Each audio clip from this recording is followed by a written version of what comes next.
You should thank my wife. She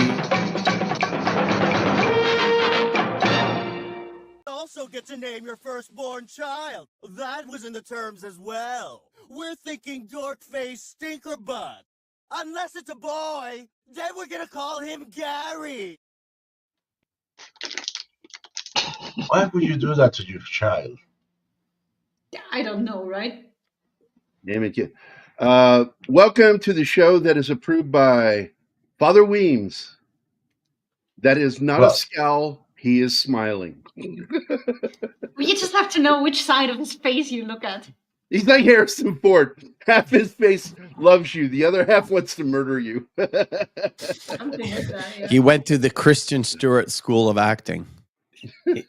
He's the person who they use as the basis for the film The Man Without a Face. He looks like he ate all the Soylent Green.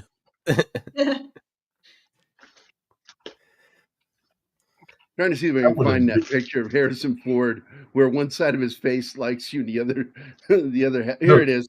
Here it is. Oh my god, this one fucking kills me every time I see this. I wouldn't be so harsh with Father Green.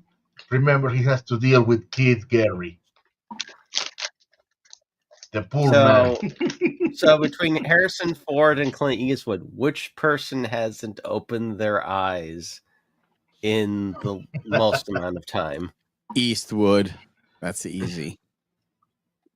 Yeah, he just walks around in a permanent state of squint. You know how I know, Shanatsky? Because every time Harrison Ford chases people up to the side of the camera, and then he gets like a horde of people running towards him back, he opens his eyes like real wide. That's why Eastwood is the winner. So he's an ambush predator. No, you know it's a Harrison Ford staple. He runs into the camera chasing two guys, and then he runs up into 100. Get off my film set. Didn't kill my wife. I don't care. I don't care. Great movie. What else? Quoting movies here. I wonder if he had Harrison Ford. One of the best. Everybody's talking at once. Everybody's talking at once. Ever. What's that? I was saying it's one of the best remakes ever. Yes. Now I want Harrison Ford, Liam Neeson, and Jason Statham to be in a room together to see who can be the most monotone.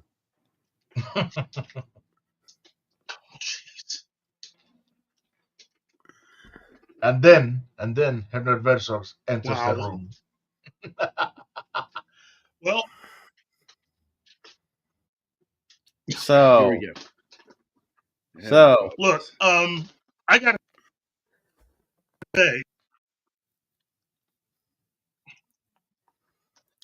you gotta say what? You were cut off. You guys say nothing? All right, here you go. Oh, Harrison Ford. Here's Harrison Ford. I think there's a delay with my mic. No, your sound Hold on. comes and goes. Hold on. You're also got a delay, which is why there's talking over top of each other happening. So, Harrison Ford's face. Half his face loves you.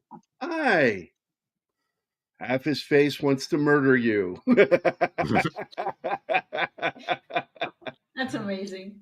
One face. Half. Hi. Get away from my car.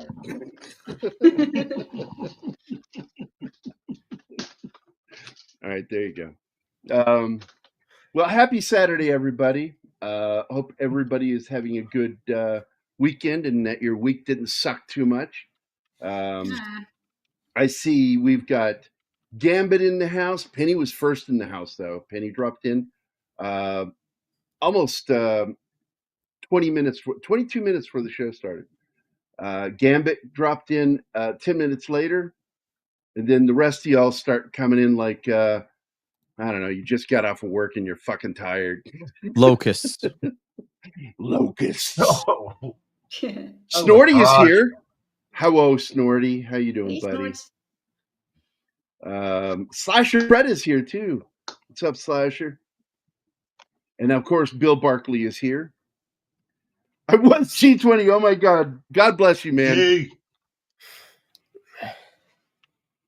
I just look.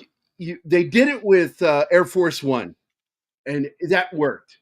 And the idea for this just sounds awful. Now the amateur sounds. I still think it's going to be good. This one's going to be more eye popping. So, going to be interesting to see what happens. See who else popped in. Anybody else? Nope, that's The it. lovely Sherry's here. I didn't see Sherry. Hi, Sherry. It's been a while. Good to have you back. Sherry lady. Do, do, do, do, do, do. I don't have any time for this modern It's talking of repulsive. yours. Modern talking. Modern talk. What the fuck are you talking about? So there is some news out there. And by the way, Shinatsky's here and Mephisto. And Mephisto's being a bad Jew.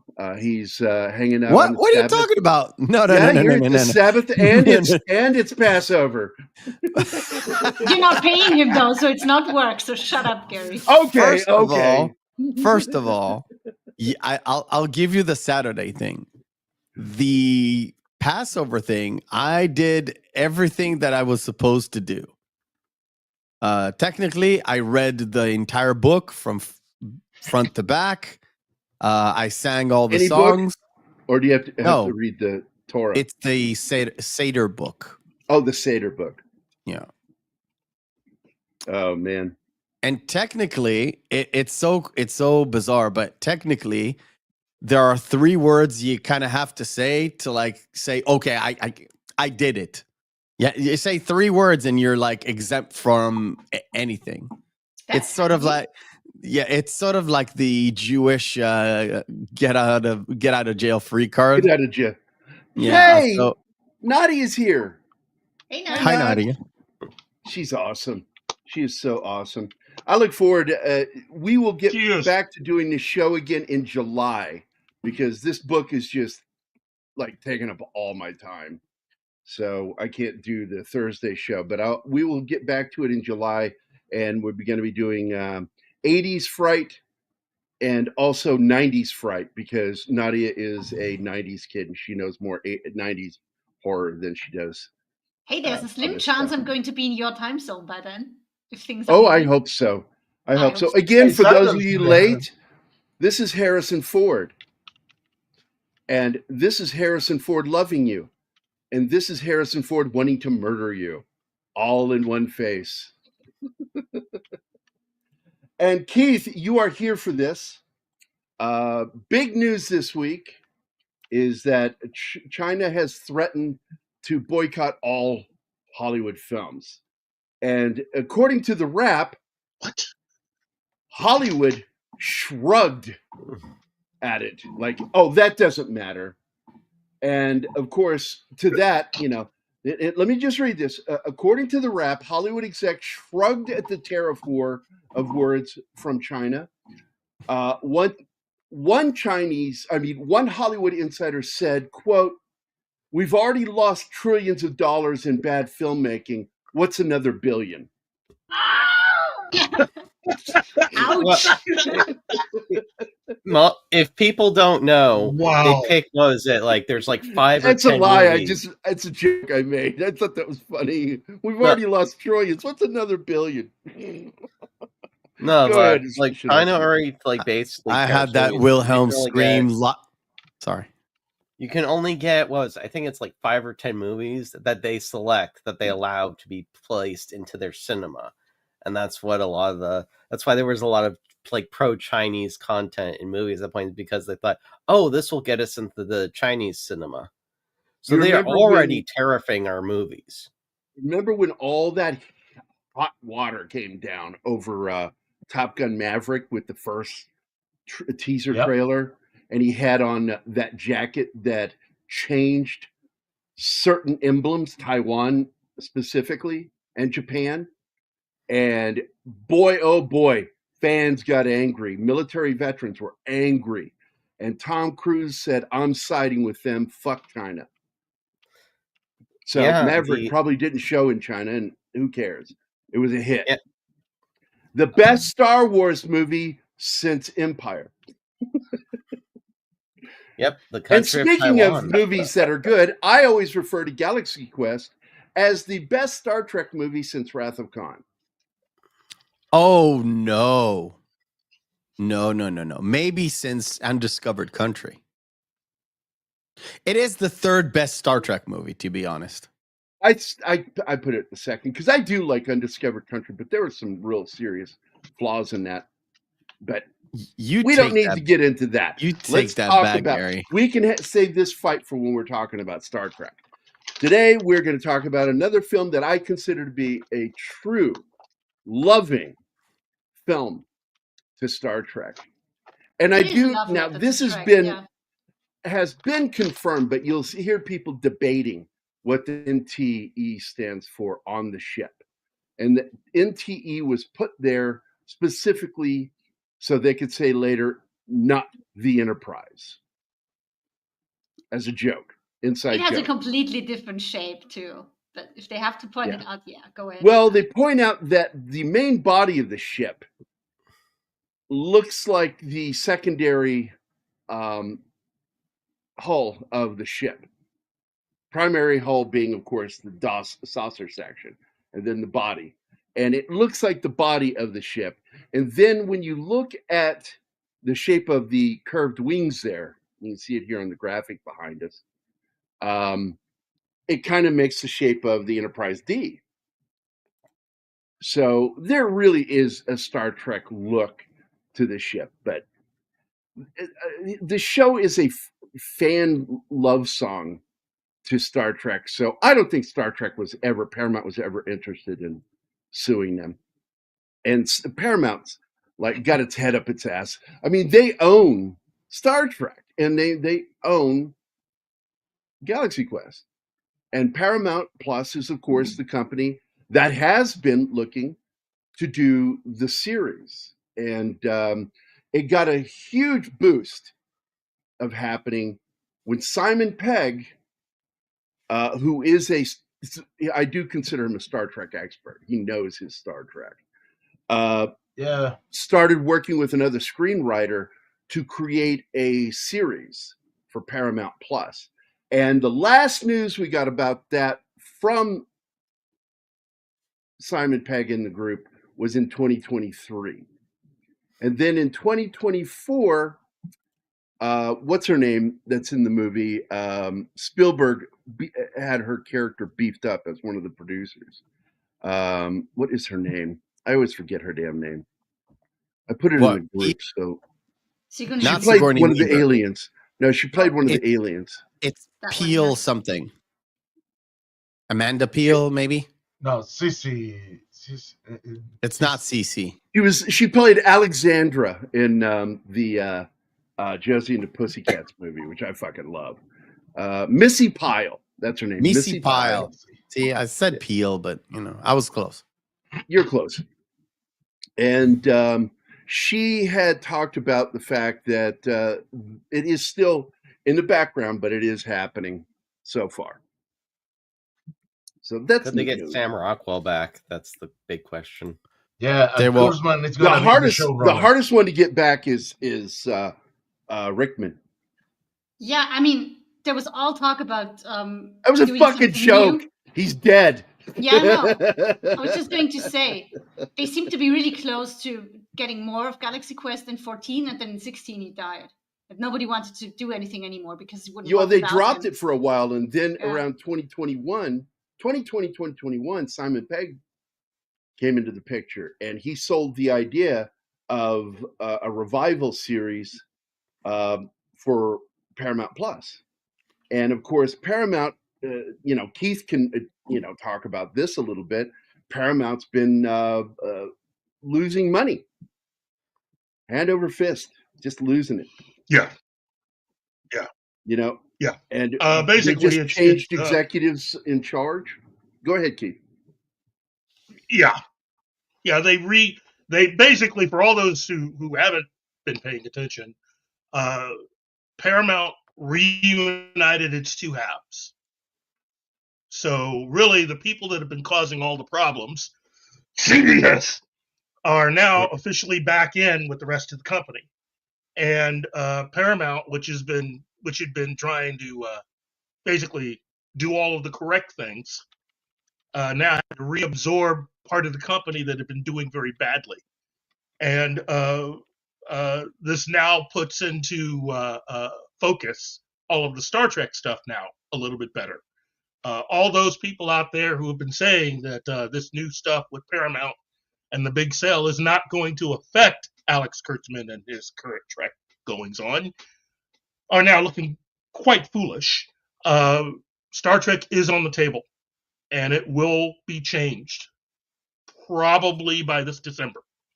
We should also have an update by December as to whether or not Galaxy Quest will be moving forward as a series. Now, I'm thinking, yes, we probably will get a positive sign. We'll be able to move with it. Yeah.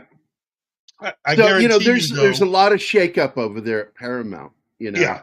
And suffice to say, one of the biggest things that will be impacted is Star Trek. And for Hopefully. the better, I hope so, because we sure need it. Hey, our Muslim uncle is here. What is up, my friend? Good to see you. Only place I ever see him is on Twitter. And I hardly see you on Twitter, too. Good to see you, my friend. Good to see you. Sander Hammerslag is here. Oh, wait. What is this? We owe him a video. Boosh is here. Anytime. Okay, if you're not going to do it, Martin, I'll do it. He just did. You know the reason they did were that. really having a problem doing Galaxy Quest as a TV series? Because how do you do a parody of something that's already become a parody of itself? It doesn't need to be a parody. Ouch! Just tell the next story. Hey, 11 Alpha's here. One of my Alpha. favorite other military vets. To me, I don't need a Galaxy Quest series. There's already Orville. So, well, they ended it. It's not coming back, dude. We're hoping for a movie, though. I Because know. that finale was weird. Yeah, I know, but an equivalent to a Trek-like series that does Trek better than Trek, even though they're imitating Trek, is the they're Orville. specifically imitating Next Generation. Yeah, I agree. But So I would like we to don't- see an ongoing we don't- series. I mean, this. I I don't would enjoy need it. Galaxy Quest as a TV series. I really don't. I would rather have something fresh. Well, it looks like he lost connection. Don't do that, Gary. Hi, Dax. You can Okay. keep doing that all night, my friend. It still doesn't make it wrong. No, I'm not arguing with you. Look, it's your opinion, dude. I'm cool with that. I won it. So Okay. I think there'll be more fans that want it than don't in the end. But if they keep fucking around, eventually they're going to lose interest. And then they'll finally make the series, and then it'll fail. And they go, see, it failed because you did. No, it failed because you waited too fucking long. Hi, Zach. How you doing? Martin? Hey, Bill. Hey, fuck you, Kyle. There you go.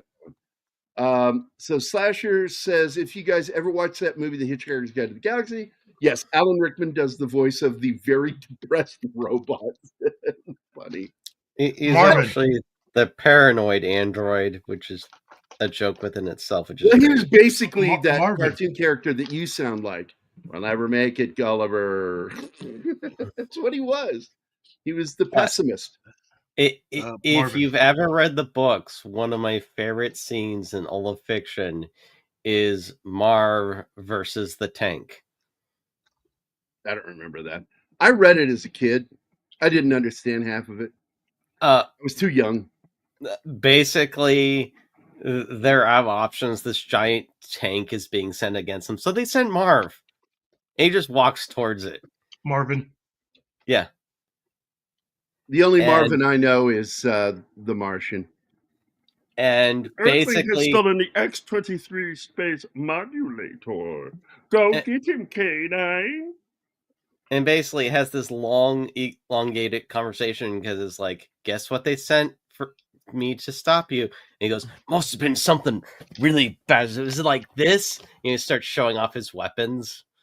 So they're on a bridge. So it keeps blowing things up as Marge's talking to him. It's like, what did they send you? They sent nothing. Nothing?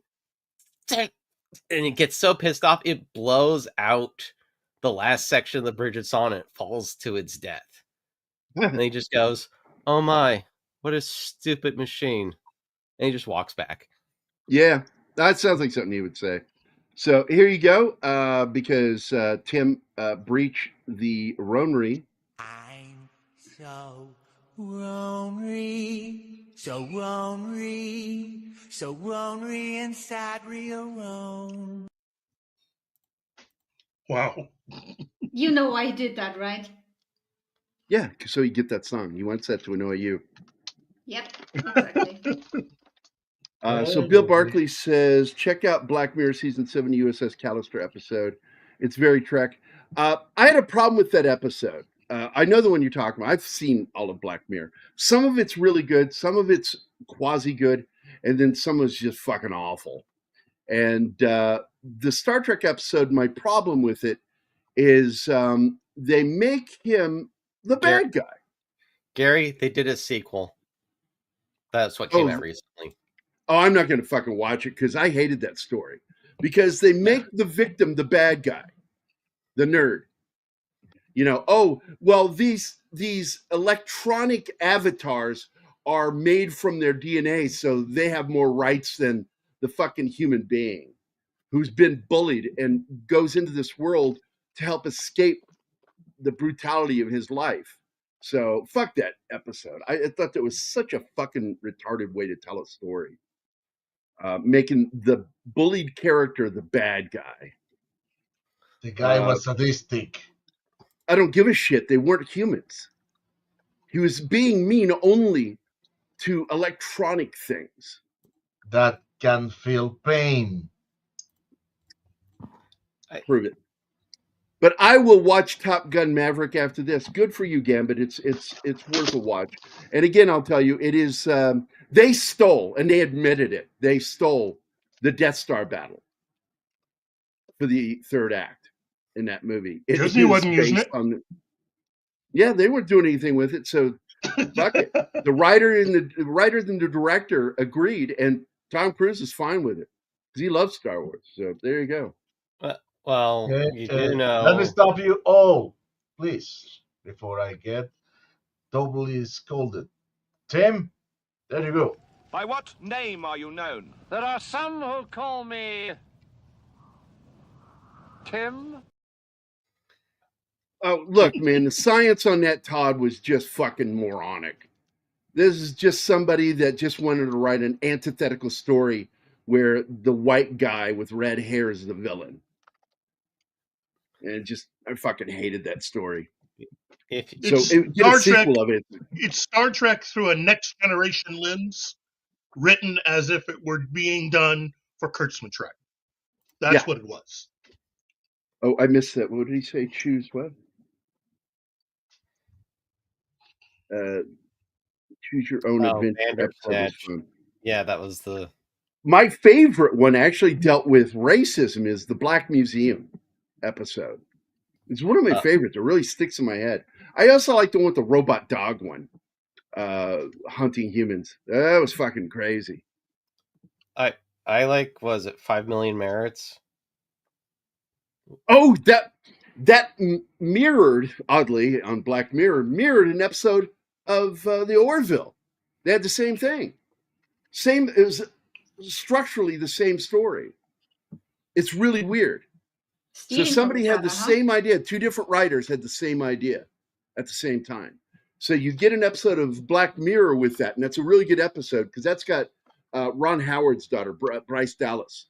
And then the Orville, they go planets. No, that's Nosedive. And I really liked both stories. I got to tell you, she's got nice tits, but Sigourney has the flattest ass I've ever seen.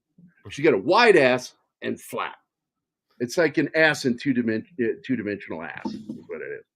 No, Gary, that's Nosedive. The episode I'm talking about is where they have the equivalent of American Idol, and they use the bikes to power everything.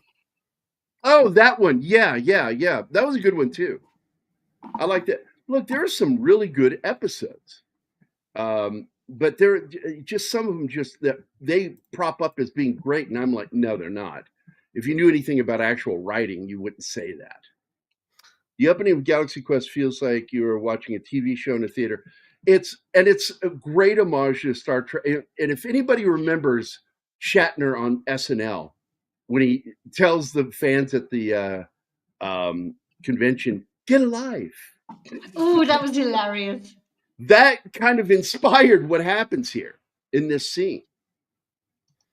And so there is a whole bunch of quasi fan related stuff. It's like the movie is a love song not only to Star Trek, but to the fandom. Yeah, because they're not making fun of the fans. No, they're not mocking They're them. respecting them and treating them really well, for still loving them, because this show was canceled and the fandom keeps it alive with all these conventions and shit. Which is exactly what happened to Star Trek. He canceled it after 3 seasons, but the conventions kept it alive. Then they added the animated series later on, and that kind of prompt the Paramount to actually invest money and try and strike on when the iron's hot. And they were not thinking, another thing. They were not thinking about the movie. They were thinking about the merch. One more thing you left out there. The reason it got canceled, which Keith and I have talked about, is because the Nielsen ratings didn't read the audience correctly. And they changed how they read the audience for shows like that in 1 year. If that show had just gotten pushed one more year into a season 4, it would have been the hit that CBS wanted. Well, technically NBC at the time. CBS produced it. NBC had it. But NBC canceled it because of the Nielsen rating. And the Nielsen thing about it, 1 year later. The thing about it, if at the time they had the same system as the Next Generation did, they would have been much more successful because nobody wanted to touch Next Generation.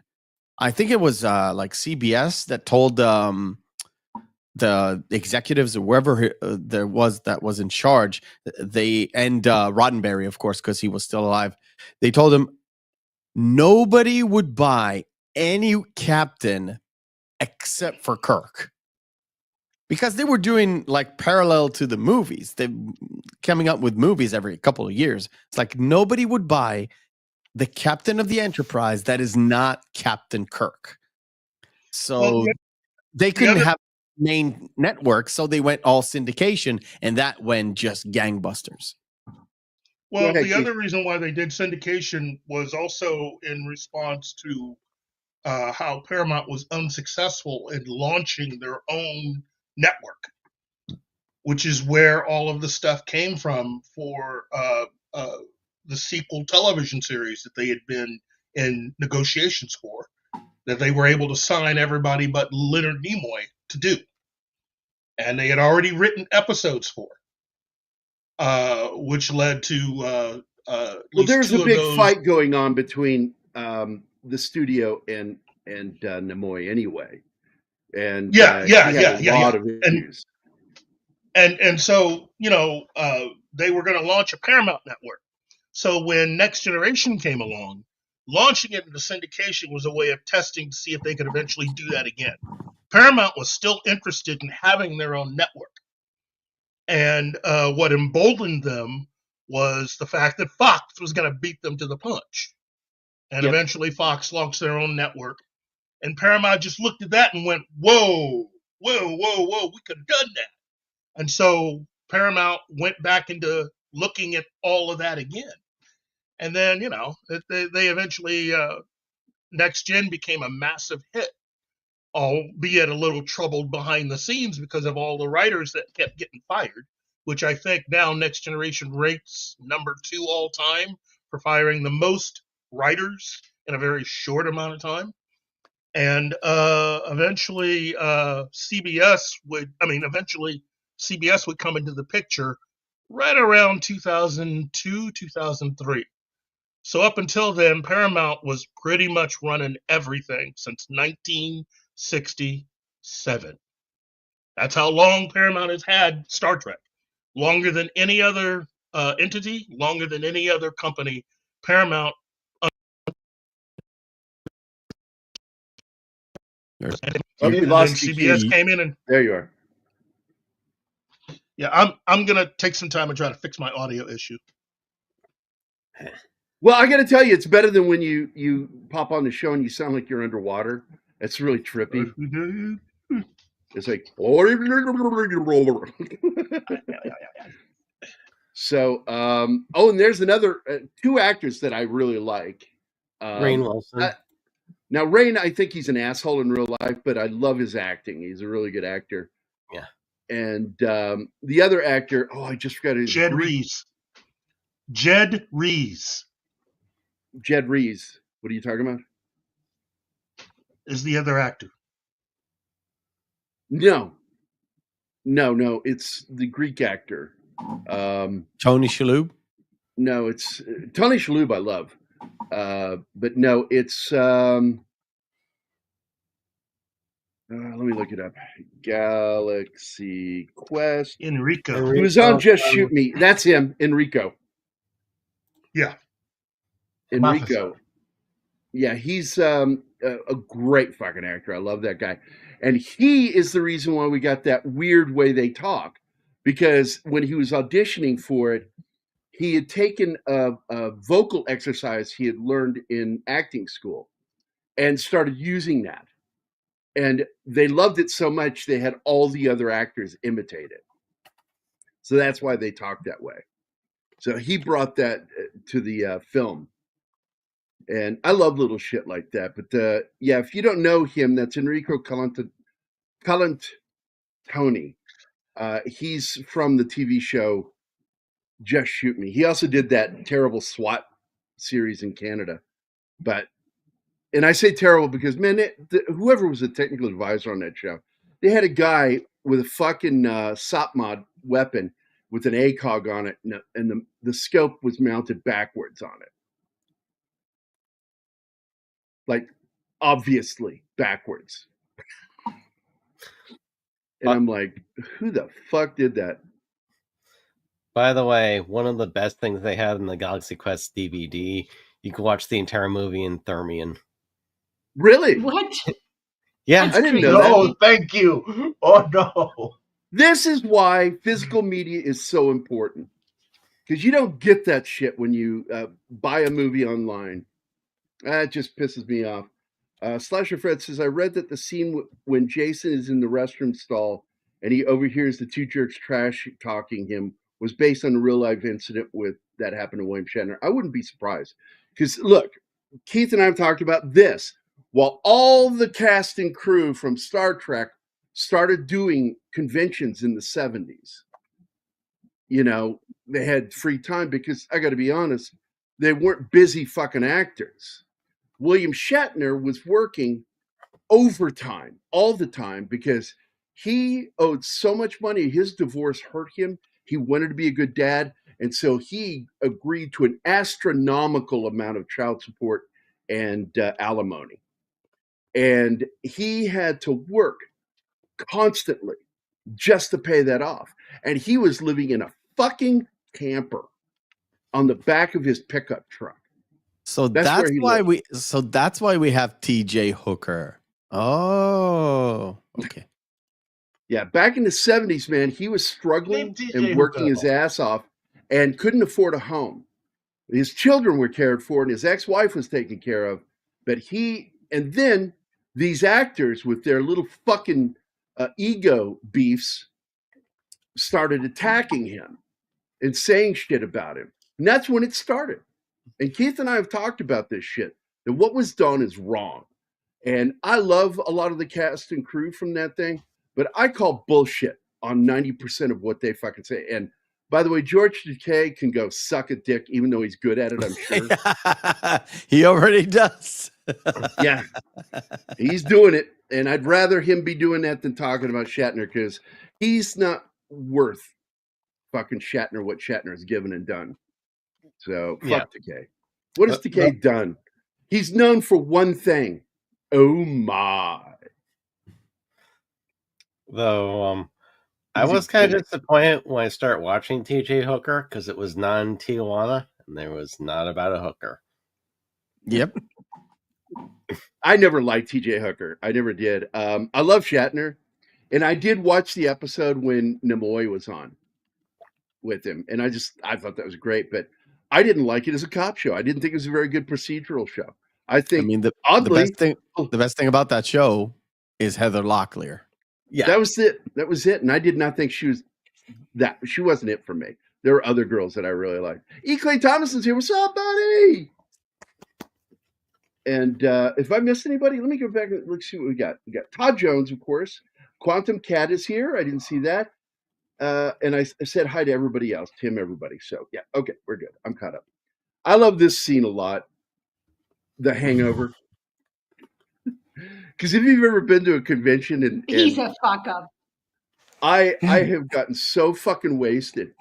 I woke up one time with a coworker in my room with me, and in my day-to-day life, I would never have slept with her, but I got hammered and woke up with her, and I'm like, oh God, how do I chew off my arm? Oh.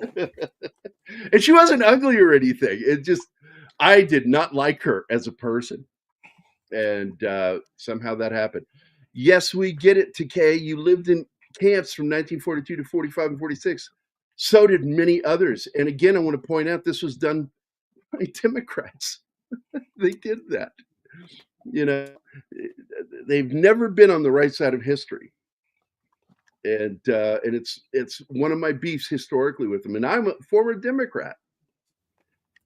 Waves from the Chiefs. It's Max Damon's here. What's up, buddy? What is up? I do admit I love the way they do the effects in this movie, because they could have been cheap with the actual, like, quote, real life. But no, they went all out, and they did the, cheap effects perfectly too. Whenever the people when they released it, there were some incomplete special effects too. Sorry, go ahead. I was gonna say the people who worked on the special effects are like people who worked in ILM doing Star Trek stuff. They just left to a different company that did this one. They had a lot of people who were former ILM people who worked on the Star Trek movies on the ship and everything. Yeah, and it wasn't just ILM. It's people that work for some of the best makeup and practical effects people who just came and jumped on board with this to do it.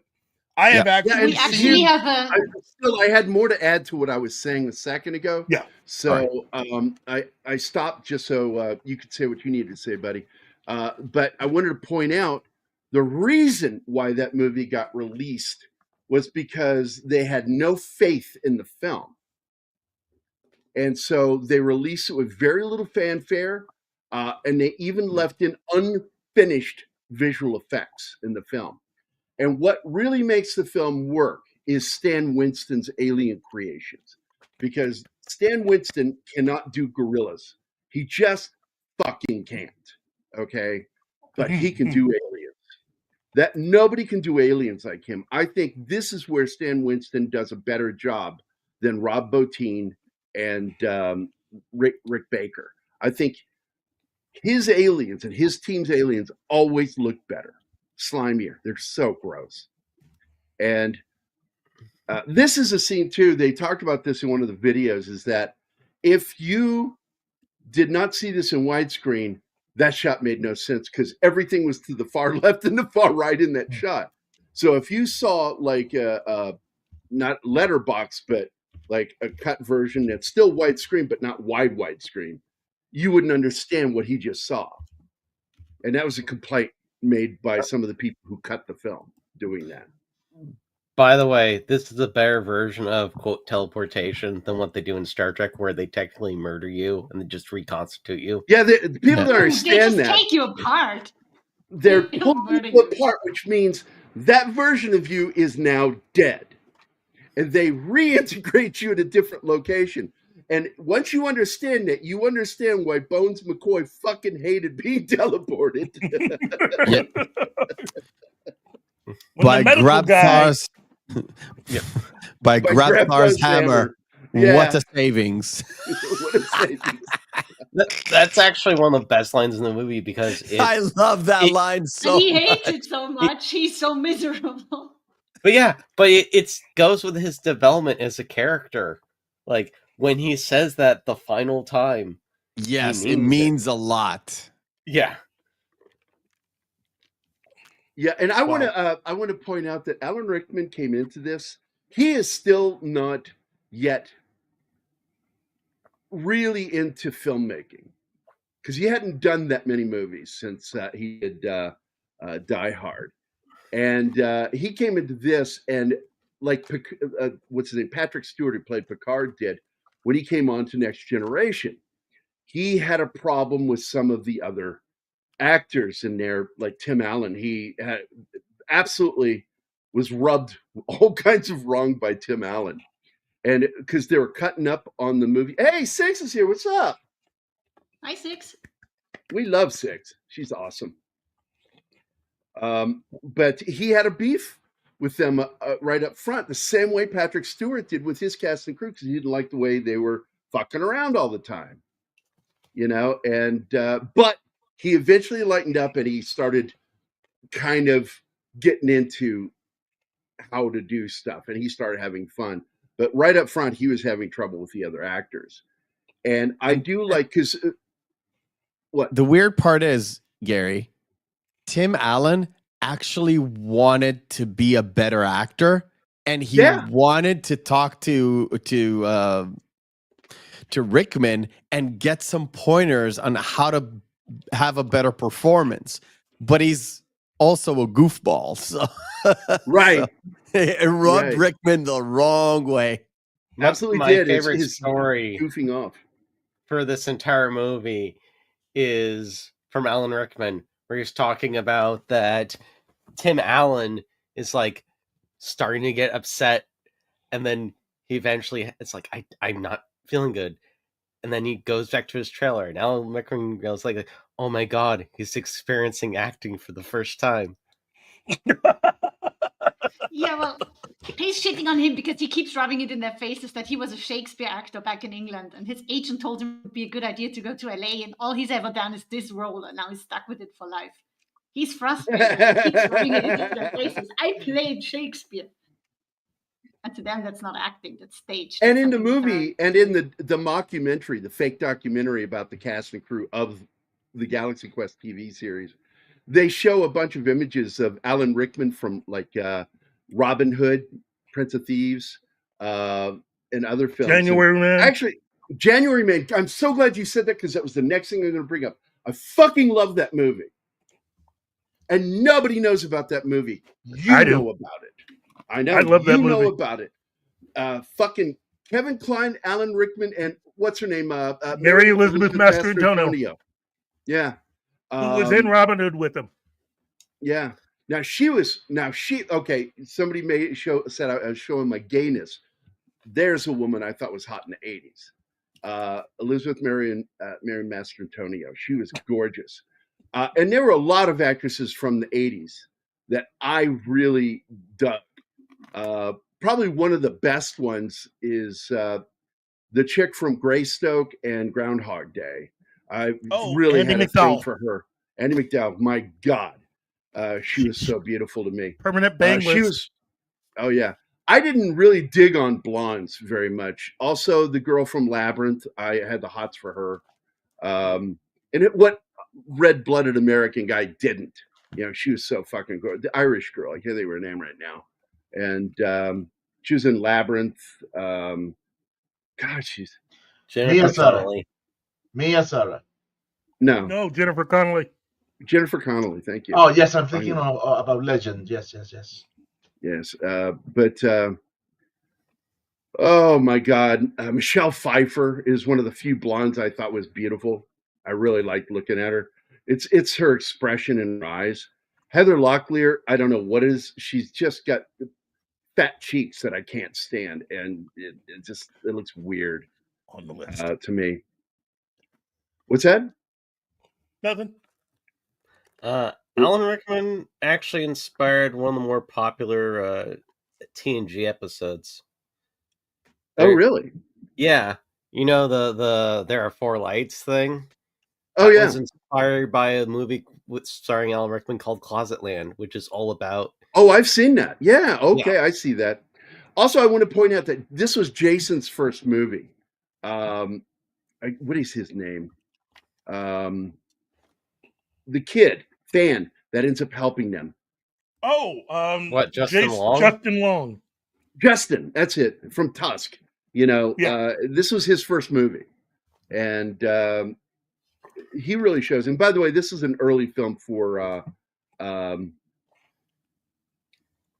God, I'm having a brain fart. Sam Rockwell, because I'm a big Sam Rockwell fan since the '90s. I fucking love that guy. He did this one called Lawn Dogs that I fucking love that movie. It's a modern fantasy, and just a great film. Look at these guys. All of them are talented comedic actors right there. Mm-hmm. Well, this movie, Sam Rockwell's doing Bill Paxton, or at least trying to do Bill Paxton. Yeah, he was doing an impression of Bill Paxton. Shit out of Sigourney Weaver. Like, how would Bill do this? Marky Post. Marky Post was another actress I thought was very pretty. Yeah. But I wasn't really attracted to blondes. It's why it's so weird if you look through my track record, how many blonde women I got involved with. And they're all terrible relationships. I'm sticking to gingers. And I've got this one right here next to me. That's it. I don't want any more women in my life after that. It's not that I'm going to go gay if she ever leaves me. I understand being gay more than being straight anymore because I like hanging out with dudes. As do I. That's fine. If it wasn't for all the sex, being gay sounds awesome. Oh, God. Oh, God. Ouch. Dude, you got to warn your brother before you make a joke like that, man. I never warn you, Keith. That's why I do that. Everything's so spontaneous in my head. Taking a drink of water and almost, dude. You know he likes breaking you, Keith. It's not a good show unless you're hanging out of your chair. Right. So Todd says Tusk was clearly Oscar bait. I'll tell you something. Bait somewhere in the word for what that was. And another word for it is a jerk-off film for Kevin Smith, not for anybody else. Let's see. Slasher says, if you guys ever watched the series Farscape, I introduced my daughter to that, and she is such a fan of that show. It was produced by Henson. Yep. And I love that show. It's weird as fuck. Yes. And when you look at posters for it, you go, I don't want to watch that. But I'm telling you, because like, what's that show? The Max or whatever it was back in the early 2000s. It was on Sci-Fi. What was that show called? The Max, the Zax, the Tax, or Cax, or some shit like that. It was such a. I watched it and I'm like, this is too weird for me. But then I watched Farscape. Someone said, you need to watch Farscape. So I think it was around 2000, 2001. And I watched it and I'm like, that's really fucking good.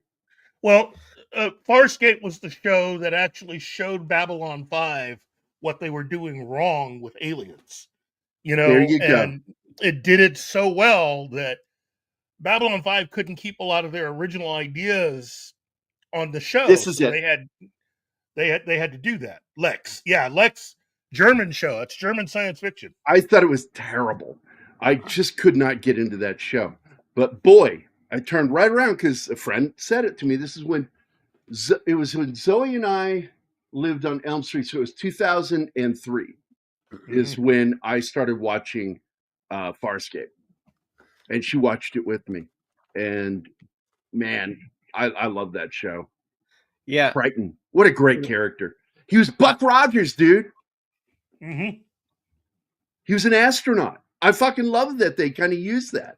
You're going to say something, Shinatsky? Oh, I was saying I call Farscape personal clusterfuck the show, because that's basically what happens every time something seems to be going good. Things go It's got terribly something for you got to pull every the rug out character. from under. Yep. That's a form of writing. It's a style of writing. It worked for Lex him. is based on a miniseries called Tales from a Parallel. Slasher Fred had some trouble with the word parallel there, but I knew what you were saying, because just like I told Katie Haber this week, don't worry if you do a typo. I read typo. I know what you were trying to say. My brain figures it out really quickly. He's smart. And by the way, if you didn't know this, Keith, Katie Haber has agreed to come back on the show to talk about all the films she worked on with Sam Peckinpah. Oh, it's gonna be so. So we're going to basically talk about her career working with Peckinpah and what that was like. And of course, we'll talk about Blade Runner, because she also got to, I mean, if it weren't for her, there wouldn't be a Blade Runner. Yep. FYI, both Lex and Farscape had organic ships. That was the thing that made me nervous about Farscape. Now, see, this is clearly, it looks like the Enterprise leaving dry dock. Oh yeah, is it me, or did they basically kind of rip this gag off with this is absolutely from Star Trek. And there is a gag about that, because they did the same thing, this same gag, which you're getting ready to say, on the Orville. They did the exact same thing. And this is so fucking funny. Like, everybody's like leaning like away from. In fact, they kind of did this same gag on Enterprise also. Yes, they did. Yeah. They did it in Star Trek, and they did it in Orville, and they did it in this. And I believe this was the second one to do it, because I think Star Trek did it first. I just love how much of a fanboy they are, that they're still clapping, even though they completely botched it. Yeah. Which reminded me of Mork from Mork when they did that. Yeah. Because he would do the no, Shazbot. I love that scene where everybody gets their favorite food and Rickman is stuck with the fake alien food that he was eating in the series. And you don't see it in the movie, but it's alive. yeah, no, I know, but he was faking it in the series, obviously. You don't see it in this movie, but they had a scene where you see his quarters with a torture device as a bed, and then that's a cut scene. It looks like a torture chamber. The bed is made of spikes, giant spikes, and the toilet looks like a fucking disposal unit with spikes. Everything looks like it's designed to torture you. He was miserable being on that ship in his character, stuck in his character. And Rickman enjoyed it. They all had a blast playing these characters. By the way, Chris is here in the chat. Chris from Moonlight. Hi, Chris. Hi, Chris. And I put it in chat earlier. They interviewed a bunch of Star Trek actors when this came out to see what they think of it, because it's obviously a lot of Star Trek in there. And Shatner, he was really jealous of the stone monster that they got to do.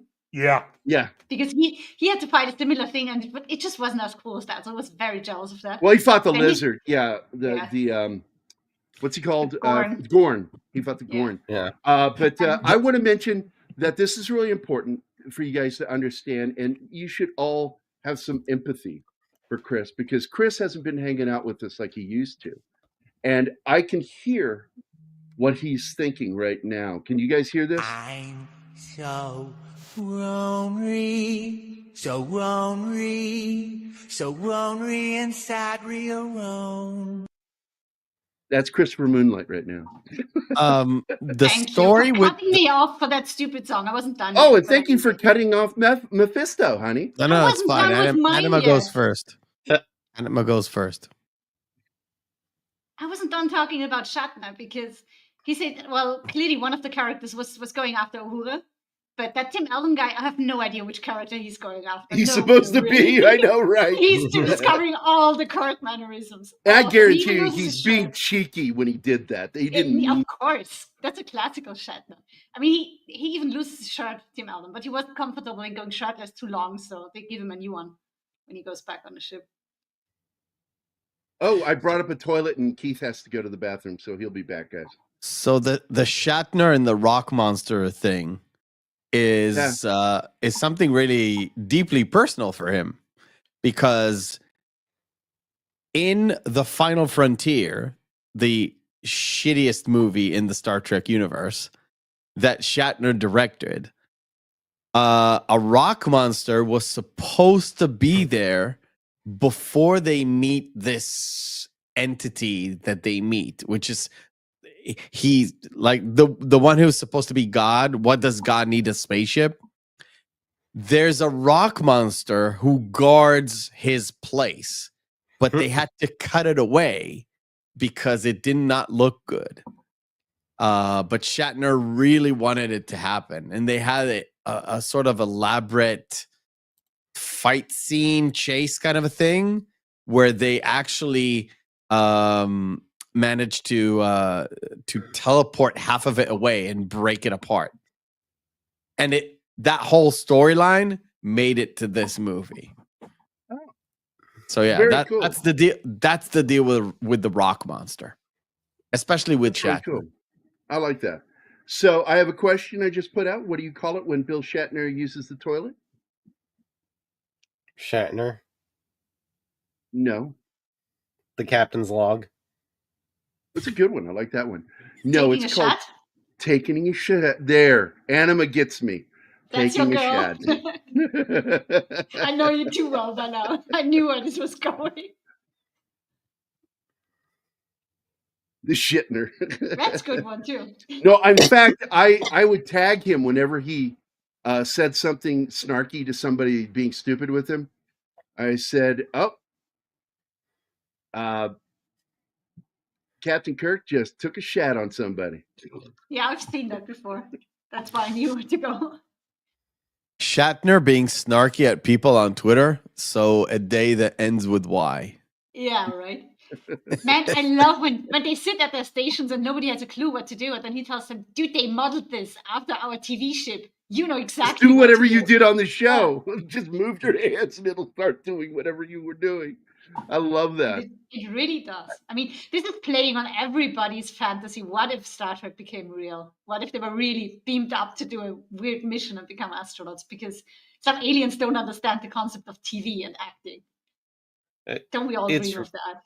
It's really impressive because if you took the comic away and take the story on its own, this is really kind of a dark story because their entire race outside of the starship was wiped out by these aliens. And this is the only hope that they have left. Yeah. Well, one of the guys that we watched to prep for the show called it Wizard of Oz in Star Trek universe version. I can definitely see that. Right? Yeah, I can see that too. But it tells a real Trekkie kind of story. While being funny but not over the top. This is really close to being a perfect movie, I'd say. You don't have to check your brain. You can enjoy it without checking your brain at the door. I'm glad Zach's just said this. He went to see this in the theaters. I saw this movie as an in-flight movie on the way to the Blade Runner convention in Seattle back in 2000. And that was crazy. Flew all the way to Seattle, and that was our in-flight movie. And I'm like, I fucking love that movie. I'm going to have to look it up when I get home. So that's how I saw it. I wish I'd seen it in a theater. Yeah, that must have been awesome. I saw it for my birthday. If I remember, I think when I covered this on my show, I think I said that I didn't watch it in the theater because I heard bad things about it, so I just skipped it because I like I like Star Trek, so I didn't want it ruined.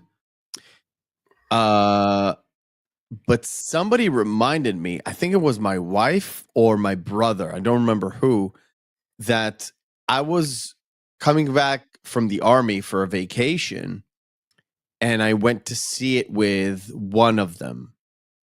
And I was like, this is bad. This is what everybody tells me is bad. And I completely misremembered the whole story. But yeah, I did see it in the theater. And I expected the worst, and I thought, wow, people just either they just don't get it or they're not Star Trek fans, so they really don't get it. Right. Yeah, and I think that they didn't get it. I think you're absolutely 100% bullseye, nail on the head. You know, Star Trek fans should love this fucking movie. Period. I mean, Star Trek fans are the Jason, what's his name? The fan, the guy that turned up to the end where he's like the super fan and he knows everything about the schematics and all that stuff, right? Right. He is us as Trekkies on screen right there helping his favorite, his favorite actors like that's why complete this their film quest. respects not only Star Trek but the fandom by Mhm. making a fan, a nerd, the hero, a hero, not the hero, but a hero. They help them. Hey, If the Chris. fans didn't exist, they would have died. Yep. How are you, my Hi, friend? Chris. Good to see you. Good to Hey, see you Chris. too, Gary. I was Chris, singing along with your clip while I was Is this one? flossing. I'm so lonely. Because you miss us, and I know you do. I do miss you, yes. And you guys are talking about like one of my top 5 favorite movies of all time, and I hold this up as the greatest comedy next to Young Frankenstein. It's brilliant. Not only you, but David Mamet. He's absolutely on the list of my top 5 favorite writers of all time for screenplays. Oh yeah, no, And- this definitely passes the Mammary Grant. And he said there are only 4 perfect films that need to remain untouched. And number 4 on the list was Galaxy Quest. I forget, I think The Godfather was one. Let me see if I can find it. The Godfather, A Place in the Sun, Dodsworth, which I love all 3 of those movies, okay? And then Galaxy Quest is number 4. And I thought at first it was a joke, and no, he meant it. It's a perfect movie. It's pretty damn near perfect. And Groundhog Day, I put on that list too. What's that? Oh, I say I put Groundhog Day on that list too. Groundhog Day. I didn't hear you say Groundhog. You broke up. So you would put Groundhog Day. I think that's a nearly perfect film too, despite all the issues they had on the set between Harold Ramis and Bill Murray not getting along for some reason on that film because Harold called him out on his bullshit because he was misbehaving over his divorce and thinking that it was okay. Well, this is as far as this movie goes, and this movie, I don't know if you guys discussed this already, but it was meant to be a very different movie, and much more adult. They did a test screening of it, and a parent came up to them and said, like, wait a minute, you guys, this is a Tim Allen movie, and you guys are swearing all over the place and making all sorts of innuendo. Like, this is, and they kind of went like, oh, crap. Yeah, she's right, actually. Like, people are expecting a Tim Allen movie to be more family friendly. And I'm glad they did clean it up. But later on, the scene of, well, this scene right now is one of my favorite, the landing scene. With the best line in the movie. Don't open their the hatch. little away It's mission. an alien planet. Is there air? You don't know. That's But Star I'm Trek, glad- man.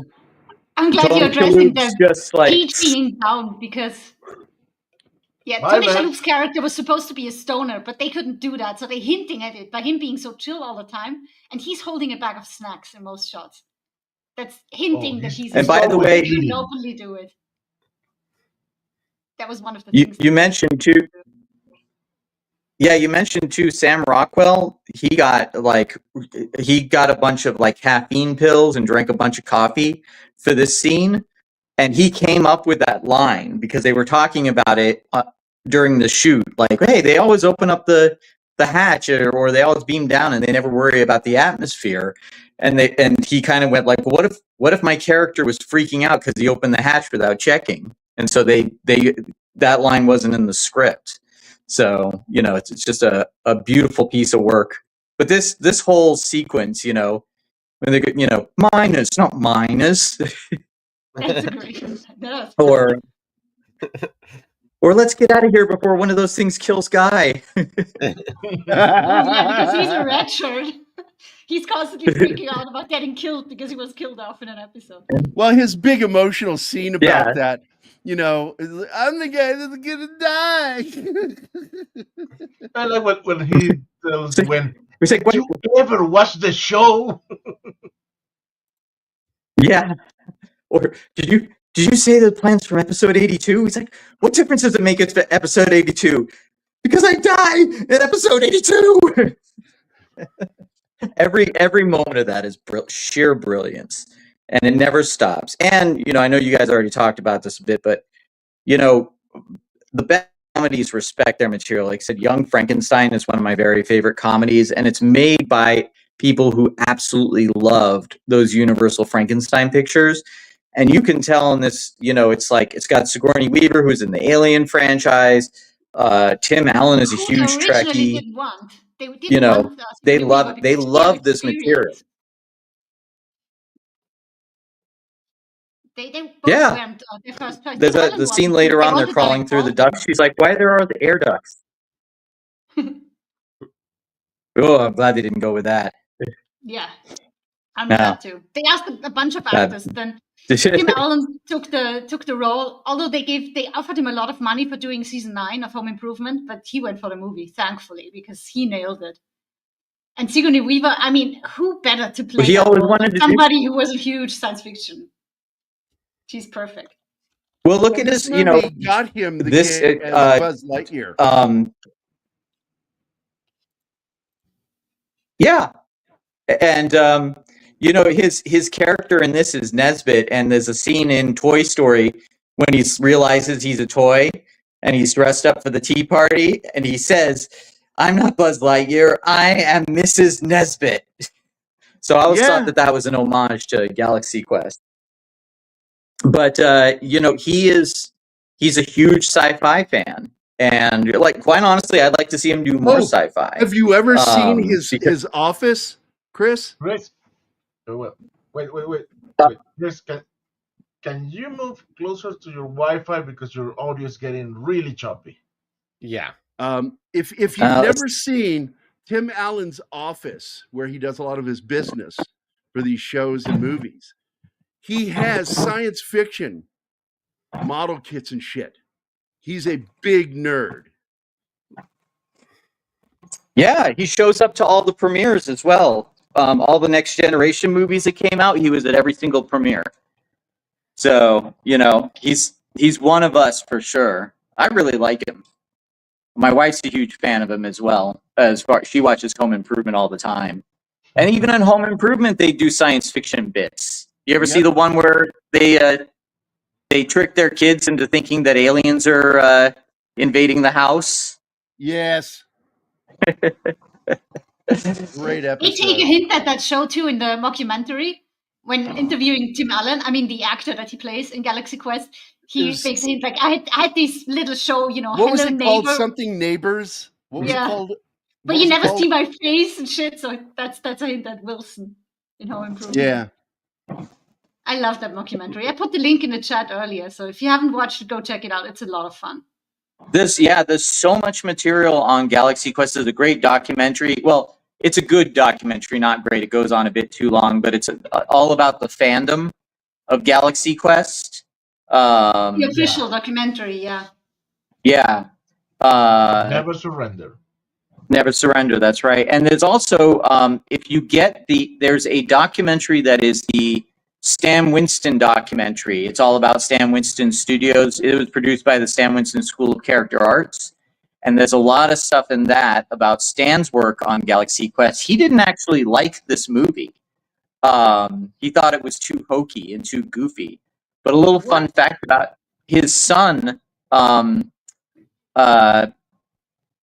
blocking on his name all of a sudden. Matt Winston, who runs the Stan Winston School of Character Arts, he's one of the Thermians. He's one of them when they first beam onto the ship, and the Thermians forget their appearance augmenters or whatever they call them. He's one of the Thermians scanning them. So, and another connection with that, he played, I forget what it was, like one of the Time Authority in Star Trek Enterprise. Crewman Daniels. Say that again? Crewman Daniels. Is that what they were called? It's been a long time since I've watched this. Yes, Crewman Daniels. He was the guy from the Time Authority. Oh, right, yeah, that's it. So Enterprise. that was Matt Winston, Stan Winston's son. So. Oh. And this as well on Star Trek 1 callback, in my opinion. Which is when the transporter doesn't work right and they die. I love all the Star Trek movies, even Star Trek 5. What happened? Hold, please. I just love that, like, even Nemesis. Its insides are out. Everything's fine, except the creature's insides are out. What? And then it exploded. And it exploded. I love when they tell him to go for the weak spot, and he's like, "This is a rock monster. It doesn't have a weak spot." That's the only advice you're giving me. There's also a deleted scene where Alan Rickman's character is trying to find the rock monster's motivation, which kind of ties into the last scene with the rock monster.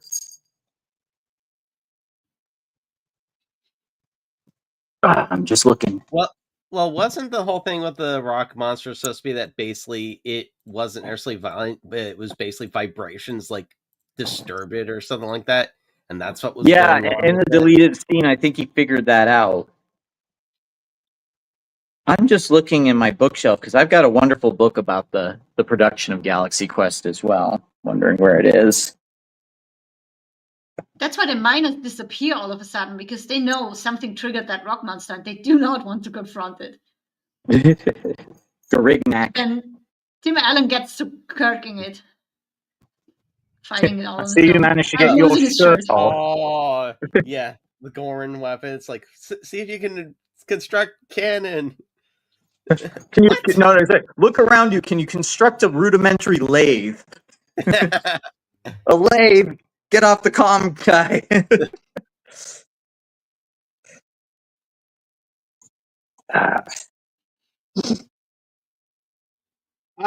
If you didn't see, Chris, I'm working on my book. I'm going to wrap this up by end of June. Anima thinks that I could wrap it up in May, but I got a feeling she's not seeing some of the writing. because I'm writing at the same time as drawing, doing edits. Yeah, but So I'm basically doing just everything. seeing how quickly you've finished pages, and I'm amazed at that tempo. I think you can totally do it before end of June, if you keep it up like that. I don't see your word progress very often, but what I do see, I'm really liking. And I feel like you're kind of entering into a new phase of your work as well, which is really nice to see. I think just the more you do it, the more you kind of find these new little details you lean into. But yeah, I'm really excited. One thing I decided to do recently is that I'm including in the dialogue, not only including in the dialogue itself, references to 2 other stories I wrote, but Frank Tedesco's character in this story, this is Frank Tedesco. He's half Ojibwe, half white. and he's the police detective investigating it. He's former FBI. And there's a story as to, because you don't get that very often. In fact, it's relatively unheard of for somebody that was a federal agent to become a cop, to become just a police detective. Usually they go into command positions in law enforcement with the police. They'll become chiefs, captains, or chief inspectors. But he actually left the FBI and became a regular detective, starting out at sergeant. He got the rank of sergeant. But there's a reason that he did that, because I actually show one of the scenes in the book of what he went through in the previous adventure. And what happens is at the end of the story, he blows the head off of a fucking German terrorist, puts a bullet in the back of his head, shoots him from behind. And I show the whole scene. And that is what leads, that and what happens next, because he gets caught up in this big conspiracy situation because they thought they had killed this very dangerous terrorist. And he's been in hiding for over a decade. And he's come back with a vengeance in the story. And it's called St. Thomas. And so I decided to take the 11 pages of St. Thomas and integrate it into this book. So you're going to get that full scene of him in action, Frank Tedesco. He was younger. Right now, this guy's like 50 years old in the book. That guy you're looking at right now in the artwork. And it's really small on my screen because I'm just moving around with my phone. But he looks like Fred Flintstone here with a mohawk. Well, with Chuck's success with that recent movie, I forget what it was called. All of a sudden, The Working Man. I think there's definitely a market for what you're doing. So, how many pages are you going to go in for this volume? Well, let me open this up, and it's probably going to be around 140 pages when done.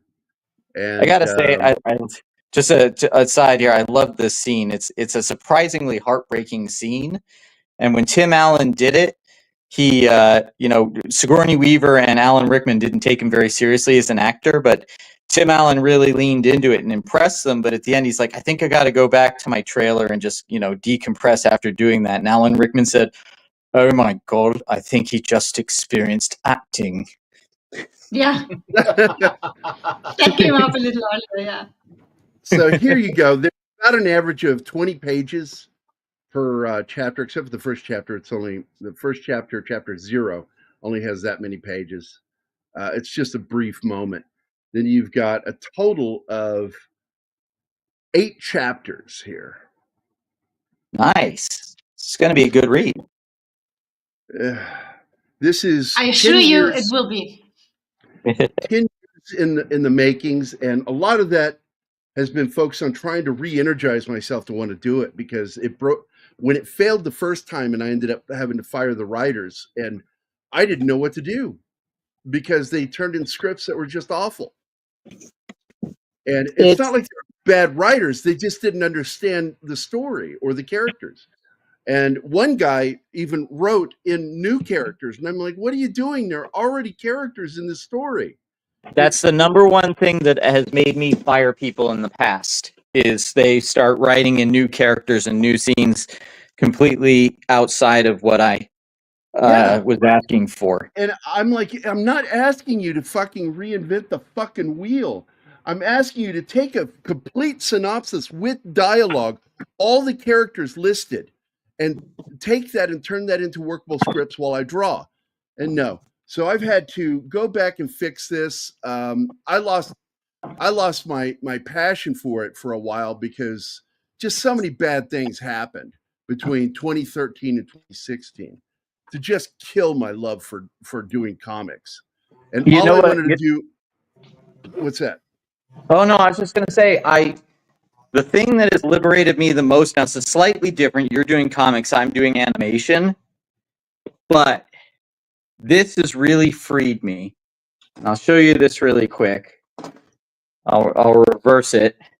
I won't take up too much of the time because we've got great scenes going on, especially with you scene-stealing hack. Yes. Fin-headed monstrosity. Yeah, you've been headed scene-stealing hack. You don't pull your punches. But yeah, I don't know how to. Let's see. How do I reverse the camera here? Maybe I can't do it. So I'll just hold it up. I have these little sheets of paper that I just ran off on a copier, and all they're panels, and I don't worry about anything but just getting the brute forcing the ideas out.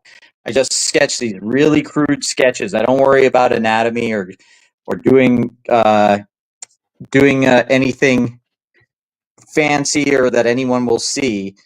Right. But it really helps me to map out the pacing, and if a drawing or an angle doesn't work out, I just do it again because I'm doing it so quick. And then I wanted to show you guys this.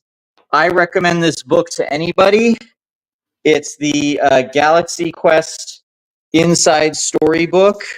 It's got all sorts of behind-the-scene pictures and stories in it. That's a great companion to the documentaries and the behind-the-scenes. So, yeah, I do love this movie so much. So That book sounds interesting. Yeah, somebody go look that book up on Amazon so we can share the link. Yeah, it is such a great book, and I kept it I took it to work with me, and I kept it on my desk to just flip through in my downtime, and it sucked me right in, and I read the whole thing, and it was really enjoyable. There's also, again, Young Frankenstein is my other favorite comedy, and I have a book about that that's very similar. So those behind-the-scene coffee table books, I've got them for all the different movies that I love, and even some movies I don't like, but I like what they did with the effects. Because being the guy on the screen right now, I'm not talking about myself, but the scene in the movie, is kind of what we're all about. And that's the thing that people appreciated so much about Galaxy Quest was, we've got our little spaces in our house. We've got our collections of the things that attract us so much about the movie. And then we go and we make our own things like I'm making or Gary's making, or I'm sure other people here or in the chat are making. So, this is what makes the movie so great is it's just like it understands us. And I feel like it understands us in the way that is antithetical to how Hollywood sees us. Hi, Bellatrix. Got my cat Bellatrix here. Let's see. One movie I suggest looking up the behind the scenes for, it wasn't actually too great itself, but the behind the scenes for it was pretty impressive, was Final Fantasy The Spirits Within.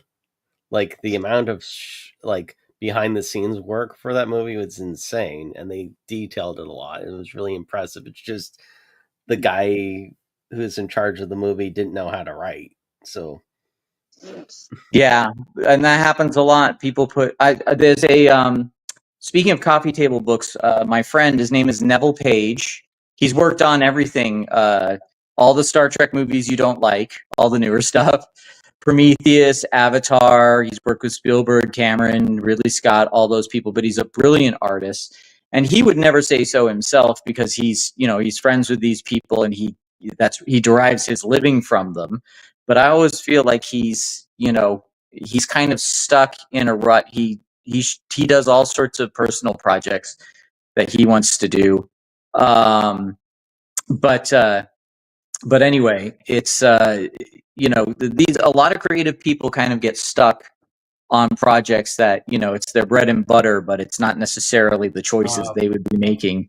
But unfortunately, they kind of get stuck holding the ball when the fans start going, "Hey, why does this suck?" Well, you're gonna say something, Martin? Chris, what's the name of the book again? It is Galaxy Quest: The Inside Story. I'll hold it up. Thank you. I'm trying to reach past the cat. This is what it looks like. Oh, it's beautiful, man. Yeah. Yeah, It's always a shame when there's one element that's really amazing in a piece of work where everything else doesn't. I got to see all the behind the scenes work when I worked for Studio ADI for Aliens versus Predator Requiem, or as I like to call it, Aliens versus Predator Rectum. Nearly killed him. It's a terrible, terrible movie, but they did some amazing practical effects work for it. That a lot of it got lost because that movie was so dark. So I've always wondered about this scene. You know, for me, there's things that the aliens they create, but even they don't know what they're creating, but they still do what the fans speculate they do, like the Omega-13, which, by the way, Escape from Planet Omega-12 is an homage to the Omega-13. It's one number Nobody below knows it. what it is. They just know it's super dangerous and has superpowers, but nobody ever finds out what it actually is. Yeah, but he says only the aliens know. He says the fan theories are it's either a bomb capable of destroying all matter in the known universe, or a time machine capable of taking you 13 seconds back. And Tim Allen says enough to correct a single mistake, which is what happens at the end of the movie. But I always thought, well, how did the Thermians know how to build that, not knowing what it is, but still getting it right what it does?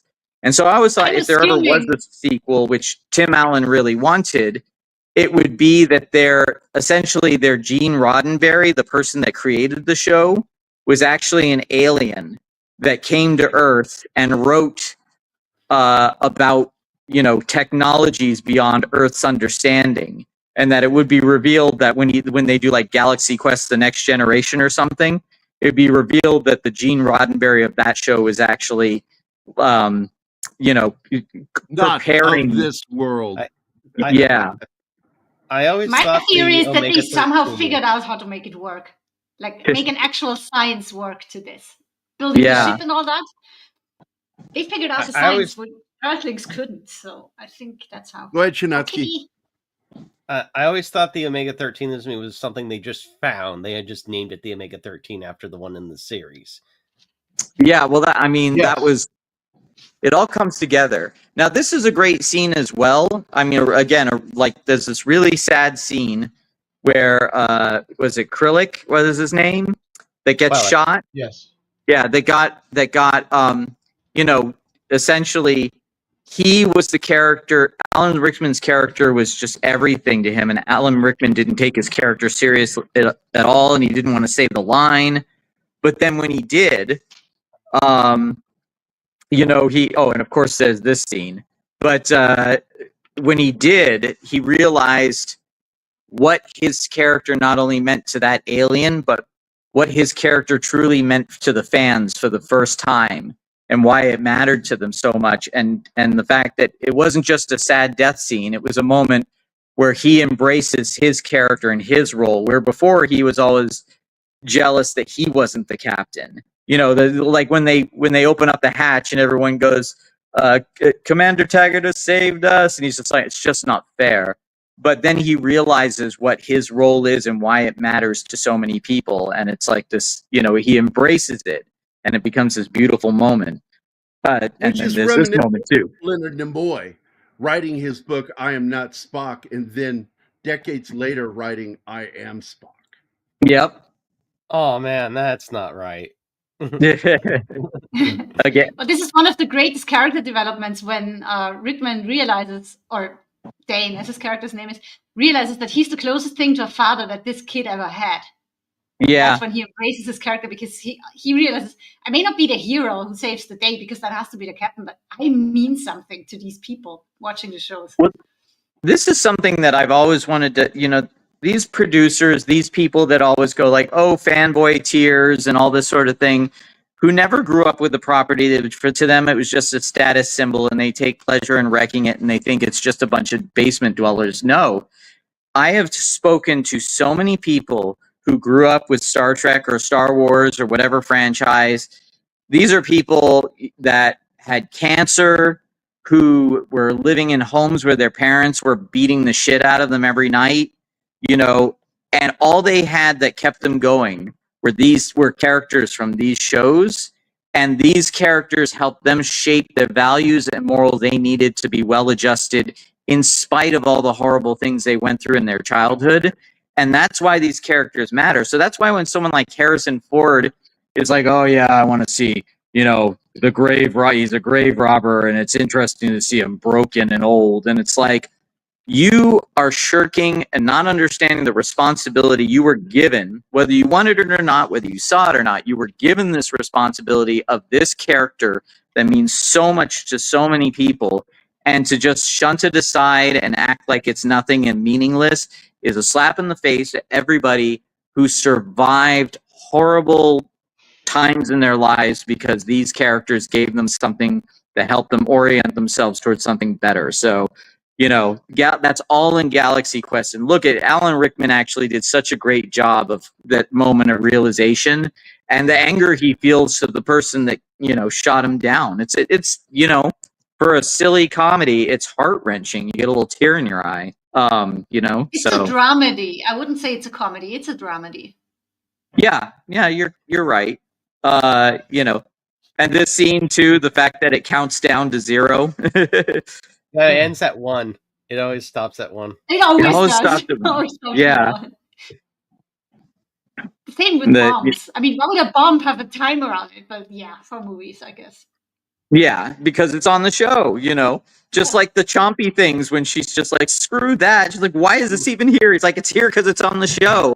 She's like, this episode is horribly written. As Gary would like to say, he always does when I point out something that makes no sense. Because it's in the script. Get over it.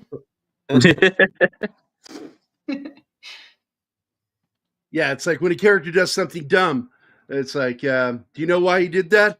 Because the writer said he should do it. Also, the fact that Gwen DeMarco has her shirt open and all cleavagey, that was a prosthetic. Sigourney Weaver's really got nothing going on up top. So they gave her a prosthetic. Or downstairs, dude. Wish they gave her an ass prosthetic too, because she's got hips, but she's got no ass. But she said there was one night where misogyny. They finished shooting, and she was like, you know what? Don't take this off. I'm gonna go out with it on. She wanted to see what it was like going out with some cleavage. She liked fooling around with the fellow cast members, not taking her wig off and shoving her fake tits in their faces and stuff. She embraced that blonde sex symbol character a lot. It's funny. Yeah, everybody comes into their own. Somebody asked earlier whether she dyed her hair. That was a wig, but she enjoyed being a blonde. Well, yeah. It's a great thing. And this thing with the mines is like showing where the characters were at and where they are now. It's good writing. Oh yeah, everybody comes into their own. Everybody embraces, and this is really what the movie is about. It's about people who, again, they were thrust into this show for one reason or another. It was just a job to them. And then they became these icons, but even though they were feeling washed up, they didn't realize, just like with the aliens out in space, but also the fandom that they go, to the conventions for, that these people, your characters became so much more. And it was when they stopped trying to be something outside of the show and embrace their characters, embrace the meaning of it, that they really came into their own. And that's what makes this a love letter to the fans. I haven't heard from Mephisto. Did he leave? He had to leave. Some time ago. I'm drawing. I'm not watching. Well, he didn't get to say goodbye. He just put it in the private chat because he couldn't get it right. I guess. Bye, Beth. Which I should say I should get going. I wasn't intending to come on today, and I am working on something that I think you're all going to love, and also Gary, I will I'll fill you in at another time. Okay. No, that's bad phrasing. Yeah. Well, scratch look, that. We all know why you showed up, dude. So ornery inside real wrong. I I love you guys, and I love this I love show. you too, buddy. And what's that song you got? Map of the Human Heart. Yeah, the one I wrote for my daughter. Yeah. I shared that with somebody. I thought that was a really good one. So, but yeah, It's a powerful song about the love of a father for his daughter. I thought it was pretty good. But anyway, with that, I'm out of here. I'll be a stranger for a while again, but I'll be back. So love you guys. Take care. Love you, I'm Christopher. looking forward to talking about Bye, Chris. evolution with you and your friend. Another time. Yeah. Bye. But if there had We to be just one, I broke think it's- somebody's heart, guys. Who? We ruined it for Soul Yeah, Assassin. Soul Assassin. Way to ruin the fantasy, bro. Sigourney and prosthetics. He thought they were real. I'm sorry. That'll teach Yeah. you to believe in science fiction. They'll teach you to there's come on one our thing- show where we have facts. Eventually, Shinatsky, you'll be able to say it. Yeah. Okay. I'm fine with Emma interrupting me more than you.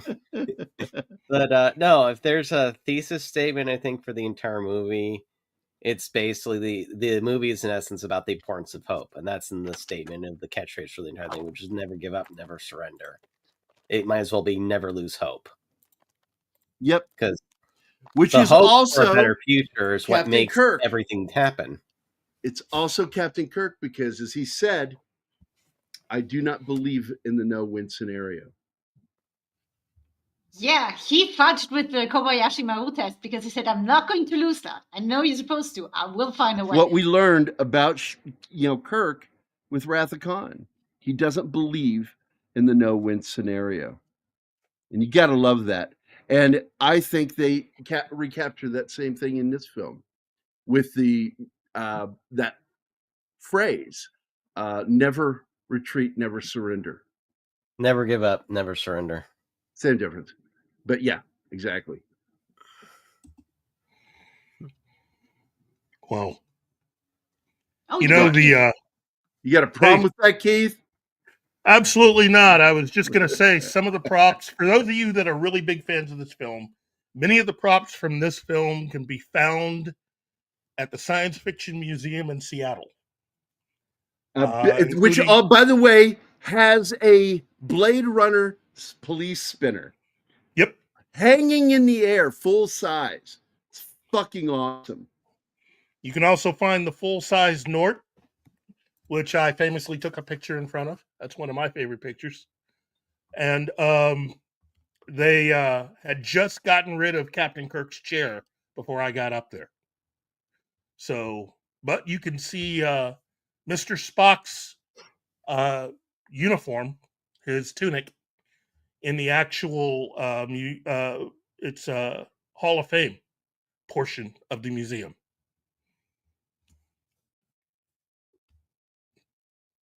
There we go. Ink's done on that page.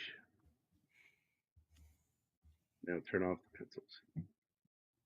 That turned out well.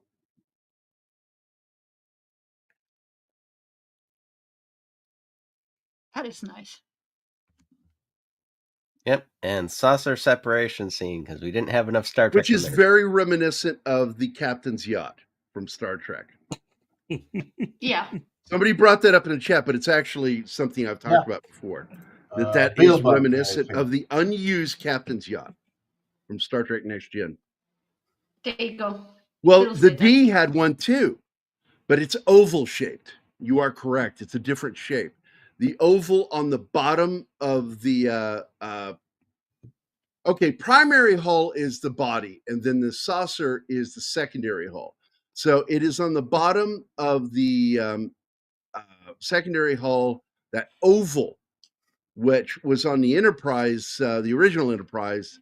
You never thought what it was. I used to think that was where the lasers or the phasers came from. I've never understood that because they have a forward array. So what the hell is that glowing dome on the bottom of the Enterprise? And later they explained that that's where the captain's yacht is supposed to go, on the bottom.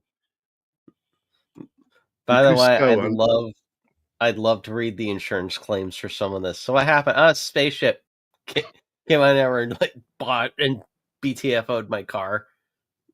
Yeah. I don't know. You could probably sell the remains of that car for a lot of money because they shipwrecked it. Somebody's going to pay money for that. But what an entrance they're making here. And it's one of my favorite little storytelling ideas of like people doing where things end where they begin. And people think it's an awesome show that's taking it to the next level. Yeah. They're not realizing that this is real. They're just having the time of their lives with that quote-unquote show. And I love how Saren's death thing is, you know, he always had these elaborate explosions. He has like the little poof for his thing when he gets disintegrated. And the fans cheer because they, again, think it's all part of the show. I mean, they get announced character and actor's name. So everybody's just picking it up and pretending it's a show. It's all part of the show. That's Krusty the Clown. I mean, it's pretty intelligent to do it that way to avoid them panicking. You don't want to panic in a packed space like that. So pretending And then it's the a show fuel is goes brilliant. up. And you got to smile while you're dying inside and say, it's all part of the show. That's dark, even for a black guy. No. I'm quoting The Rocketeer. Oh, I thought that was it's from all Krusty part of the Clown. show. No, The Rocketeer. I haven't seen it in a long time. I need to watch that again. I love that movie. And I've been wanting to introduce Anima to it. Yeah, you do need to watch that Anima. Okay. If that comes from you, Keith, we'll do. The two guys who actually produced that and were responsible for it were the same two guys who were also filming a television series at night. So they worked on The Rocketeer during the day and turned around and had their television series at night. What was the television series? The Flash. Oh, yeah. I like that. Yeah. That's where all of the murals and all of the Art Deco stuff came from. The guy who created The Rocketeer, who was working on the movie, turned around and did a lot of the specialized artwork, designed the badges for the police, and that mural at the Central City Police Station, that the mural in the updated version of The Flash is based on that. So there you go. Well, you know, they used the Ennis Brown tiles from Frank Lloyd Wright in that movie too. Mm-hmm. Is that what you're talking about also from the TV show? No.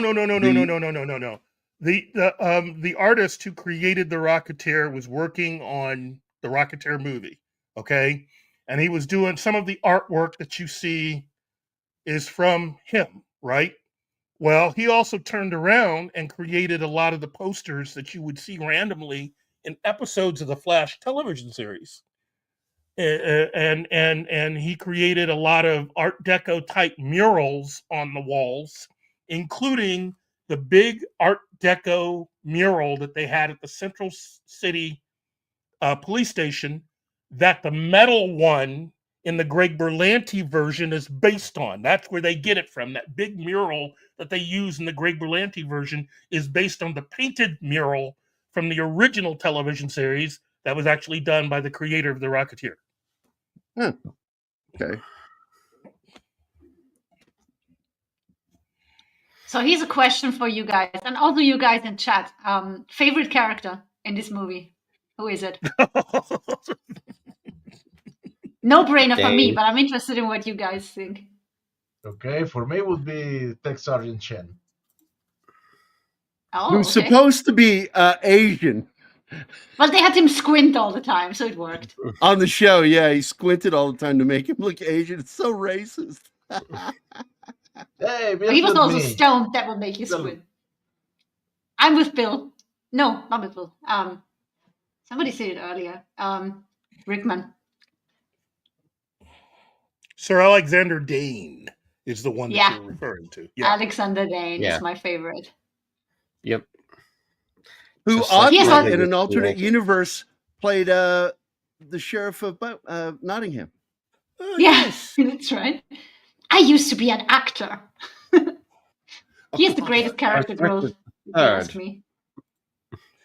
I always thought that Alan Rickman's voice would have been fantastic to use as Doctor Doom. Hey, Ostain is He here. voiced the robot in Hitchhiker's Guide to the Hitchhiker's Guide. Galaxy. Yeah. There's no one Yeah. better to voice a depressed robot, if you ask me. That was he nailed it. perfection. He was Absolutely. he was basically doing an impression of the cartoon character that Shinosky sounds like. I said this earlier. No, the character from Gulliver. I don't know what that character was named. So All he did is he walked around all the time. We'll never make it. We're all gonna die. I like E. Clay Thomason's answer. His favorite character in the movie is Sigourney Weaver's chest. Okay. Yes. Fake boobs. I will point out that it really did stand out in the film. Yes, it did. some things I are will bigger also than point science out- fiction. Back in the 90s when I worked for Octopus Magazine, I would do my Halloween every year recommendation, and with it I would always list, and the scariest thing in Alien is Sigourney Weaver's ass. Oh, yeah, Whoa. that thing is non-existent. Because she shows her ass. Remember when Yeah. she goes to get into that white spacesuit and you see her in her Yeah. fucking tidy whities, and that ass is just completely flat. It's like, well, I see she the shows crack. her backside. Yeah, Yeah, there's I no see ass the to crack, see. but I see nothing good there. The crazier part is originally she was supposed to be nude and she was actually fighting for that. Could you imagine how different that would be for the or imagine Yeah, did doing you the see that kid thing version. where supposedly they went back and painted in her muff? Wow. Wow. It's kind of like Julie Andrews and SOB. Oh my God, though. I'm so glad Dad took me to see that movie in the theater.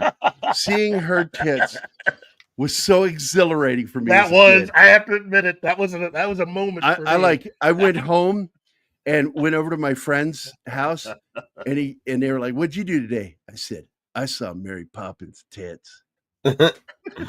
Wow. Jesus, guys. Top that shit. Oh, jeez. Well, speaking remember of the first- scary, we have a nice little video about how they made the aliens. Matinee, if you want to show that.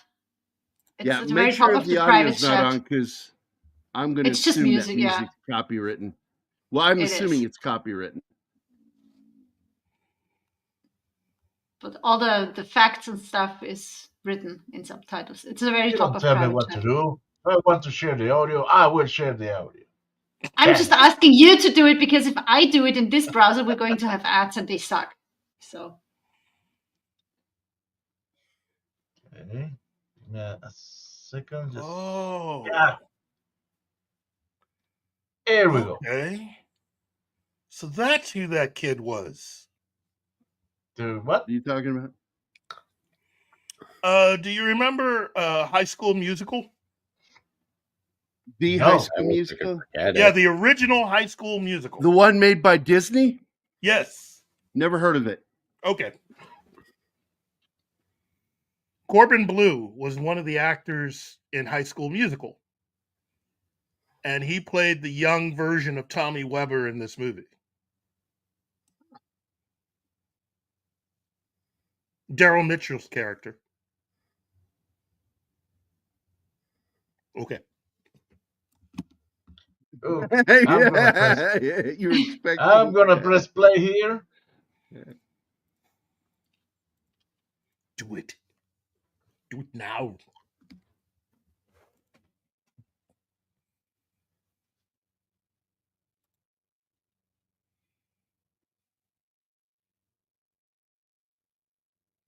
Yeah, Stan Winston. I'm sorry he didn't like this film. I think he did some fantastic work on it. this shit is all Yes. handmade. No 3D printing back then. I'm Yeah. so impressed by this.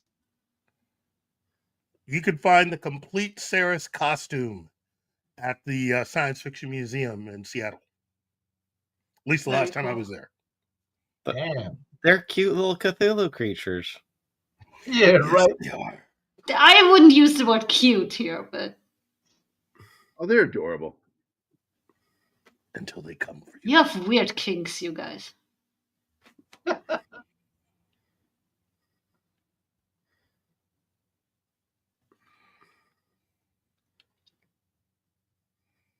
Wow. Oh my! They're not even the Oh movie my! Look that at that! way. Look at this. Look at that! Isn't that's gorgeous? Yeah. I do admit the scene where they're probing them and they're completely like freaked out as all hell is still one of the best. Oh yeah, these scenes.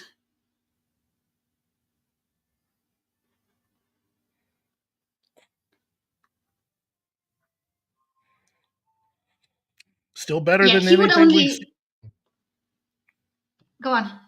Oh, I was just going to say, still better than anything we can currently see in Kurtzman Trek. Yep. Oh Jesus, yeah. I knew That this show was fucked when they redid the Klingons to look like that. Oh yeah. The actor we just saw, he would only put on the full suit when it was a full body shot. Like when you only would see his head and shoulders, he wouldn't wear the whole thing because he weighed like more than 50 pounds. Insane.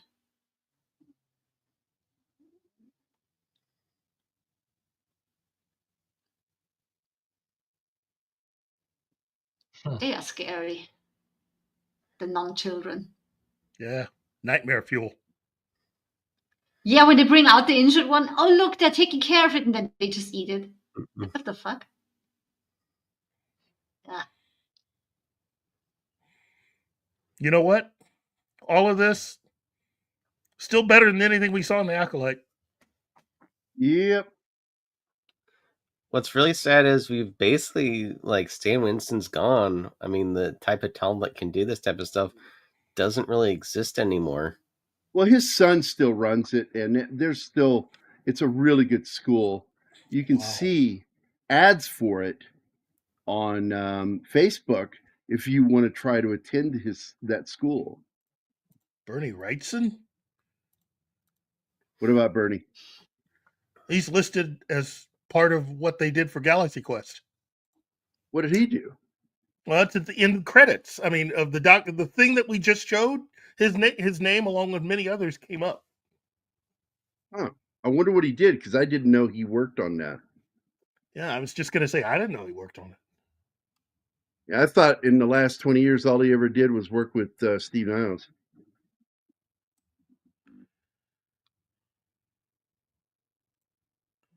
Huh.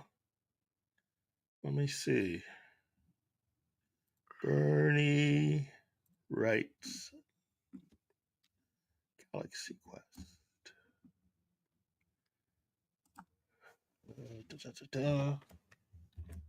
Okay, Keith. Yeah. You and your infinite knowledge. See this question or comment here made by Sander Hammerslag, and maybe you have something to say. Okay, let me see that question. Okay. This movie was only $45 million. That's like you could do several Galaxy Quests for the price of the Acolyte.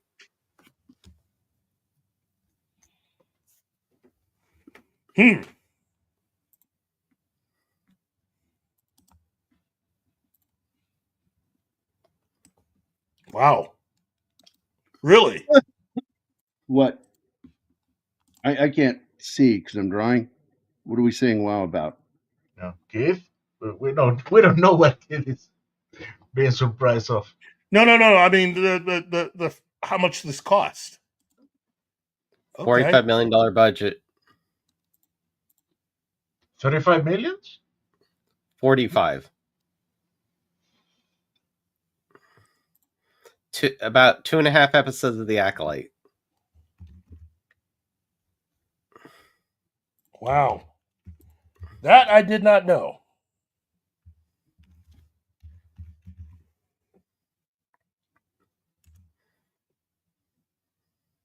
Here we go. Bernie Wrightson contributed to the creature and character design for the film Galaxy Quest. He was Oh. a concept artist for Stan Winston Studio. So there you go. Well, they I use did the not know best. that. Yeah. He's a hell of an artist, man. A hell of a creator. Well, there were other artists, but I need to see the end credits of the of that special again to be able to catch all the other names. But oh, here we go. Wrightson's designs, along with those of others like Brom, Chris Swift, and Crash McCree, contributed to the unique look of the alien characters in the film. Wow. They used Brom also? Jeez. To put in comparison, Star Trek Nemesis was $60 million. Insurrection was $58 million. First Contact was a $45 million budget. Generations was $35 million. Oh, let me add the name Simon Beasley also to the list of people who contributed. Another great artist. I love Simon.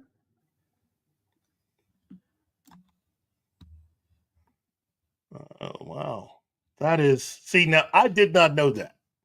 I did not know that. So, wow. Learned something. Wow. Wow. Wow. Yeah. Okay, so Galaxy Quest. Let me. Wow. It is. Okay, so the box office for the film was 90.7 million is what it made.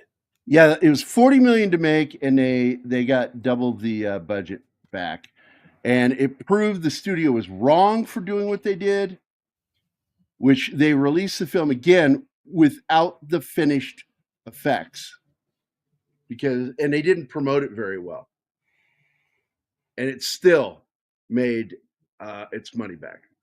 That's great. Wow. Jeez. Oh, geez. Oh. I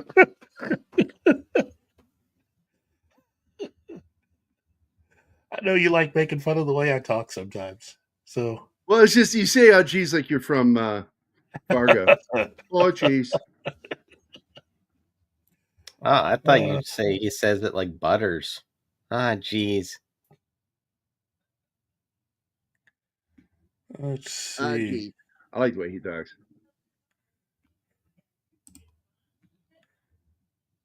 Oh man, hold on. That didn't work. There we go. And if we're getting close to the end of the show, because I'm drawing, let me know. Yes, we're getting close to the end of the show. So, like 3 minutes or something. Movie's done. Yeah, but we have a kid now.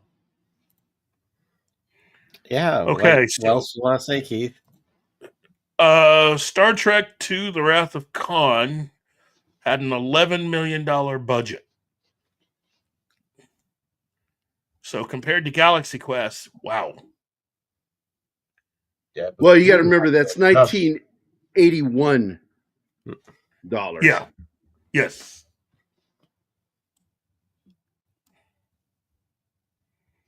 Yep. Hold on.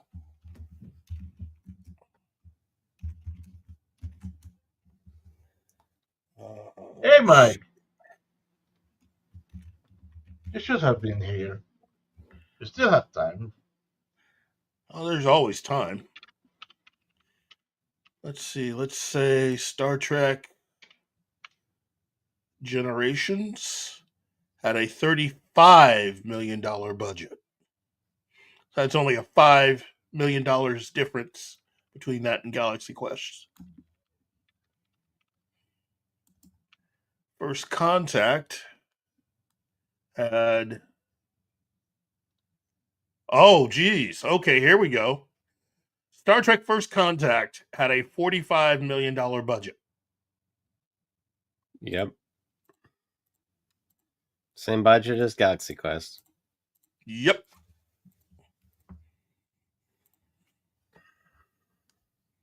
Wow.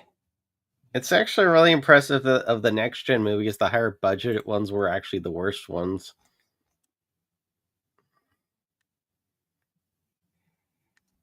They spent 60 mil on fucking Nemesis. Let me at least just say, you know, I mean, you know, for me, I really liked First Contact. It's not a perfect film, but I liked it, you know? So to me, it was money well spent. It entertained me. It definitely allowed the next generation characters to be who they are. It didn't put them in situations that you would not have seen on the television show. So I like that. In fact, to me, it's the second best looking of all the next generation films. I still think, while a lot of people may hate the film, I will die on the hill that says Star Trek Generations is the best looking of all the next generation films.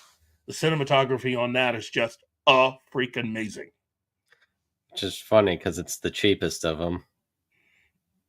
Well, that's because they used a lot of their TV people. Yeah. You know, I mean, and again, it's the same thing I can say about the first X-Files movie. It's the best of all of them, and it's the best looking out of all the X-Files movies they've done. And they used pretty much, you know, it's all their TV people working on it. Also, with a small budget, you have to be creative, and that often gives way better results than just going straight for the CGI and stuff like that. Yeah. But in the case of both of those films, I will say this: it's not that they had to really be creative; it's the fact that they had to step up their game and be able to do things that they wouldn't normally be able to do, mainly because they were using, they were basically in a medium that they don't get a chance to use too often. You know, you have television versus film. And at the time for both of those movies, it was an opportunity for TV people to work with film in both cases and look at what they did, you know, versus movie people who have to work with TV technology. Although nowadays, you know, it's pretty much the same thing because of the kinds of televisions that we now own. Everybody's basically working like they're working with film in a way, which, in my opinion, is both a good and a bad thing. But I think Star Trek Generations is probably the best looking next generation movie. The lighting, the costumes, everything just looked fantastic for that film. And the X-Files movie also is one of my favorites as far as when you go from television to film. The first X-Files film looks fantastic. Like the latter 3 seasons of the X-Files series, because of technology, all that stuff looks like it was shot yesterday. The final season of Magnum PI looks like it was shot yesterday. Everybody that basically experimented with film did a fantastic job, and a lot of that stuff going back almost 40 years looks fantastic for those shows that used film. So absolutely agree with you in many ways. I actually, I consider myself a fan of that film because you get Captain Kirk again. It's the last time we really got Captain Kirk is in that film, and I like it for that reason alone. And I like Shatner, and I like the fact that, you know, even though they killed him, which upset all of us. Yeah. that he said that line to make fun of George Takei. Oh my. So I want to thank everybody for being here. Keith, thanks for dropping on. Mephisto, I know you're asleep. Thanks for dropping in, buddy, and hanging out with us. Shinatsky, thanks for being here, man. I want to thank everybody in the chat, starting with Penny, Gambit 1987, Snort. You forgot Chris. He jumped in on the panel too. Oh, that's right. Chris Moonlight. That's right. It was nice seeing him too. Yeah. Snortopoopius Cuber, Slasher Fred, Bill Barkley, The Lovely Sherry, Sandra Hammerschlag, Horror with Nads. Naughty was here. That was awesome seeing her. Andy Morrow, 11 Alpha, Our Muslim Uncle, FKHC 2005, aka Tim, E. Clay Thomason, Todd Jones, Quantum Cat 76, Max Demon was here too. 6, Jedi 6, Sedacious 6, no matter what, it's 6. Christopher Moonlight Productions again. BRB, going to the bathroom. Oh, that's Keith. Sorry, that's not a name. I gotta go. That's Mephisto. Soul Assassin.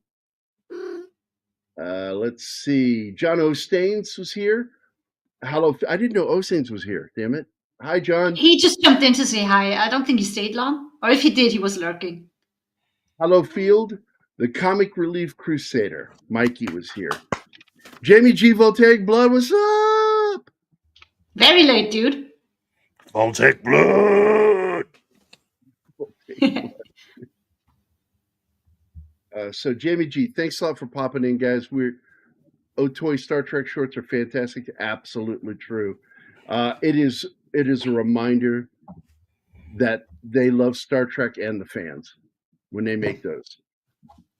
Those are real Star Trek. You got that right.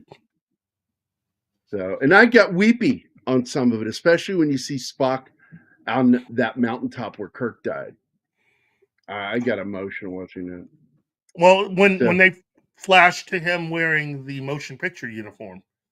Yep. You know, that just all of that just looks good. And it just goes to show that we are nearing the point technologically to being able to bring back almost anybody we want if you do it the right way. And yeah, but why? I mean, I'm fine with recastings.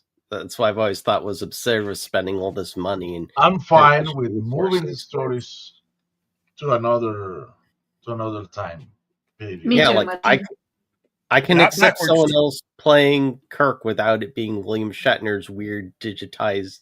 I've always said that Kirk could have been a part of him was still left in the what was it called? Nexus. The Nexus. There are infinite parts of you in the Nexus. There are infinite parts of you, and so Kirk is still in there, and they could bring him back. And I would not mind seeing a modern, young version of Kirk being brought back, voiced by Shatner. Well, didn't they have a thing in that lab in Picard season 3 where there's like the body of Kirk?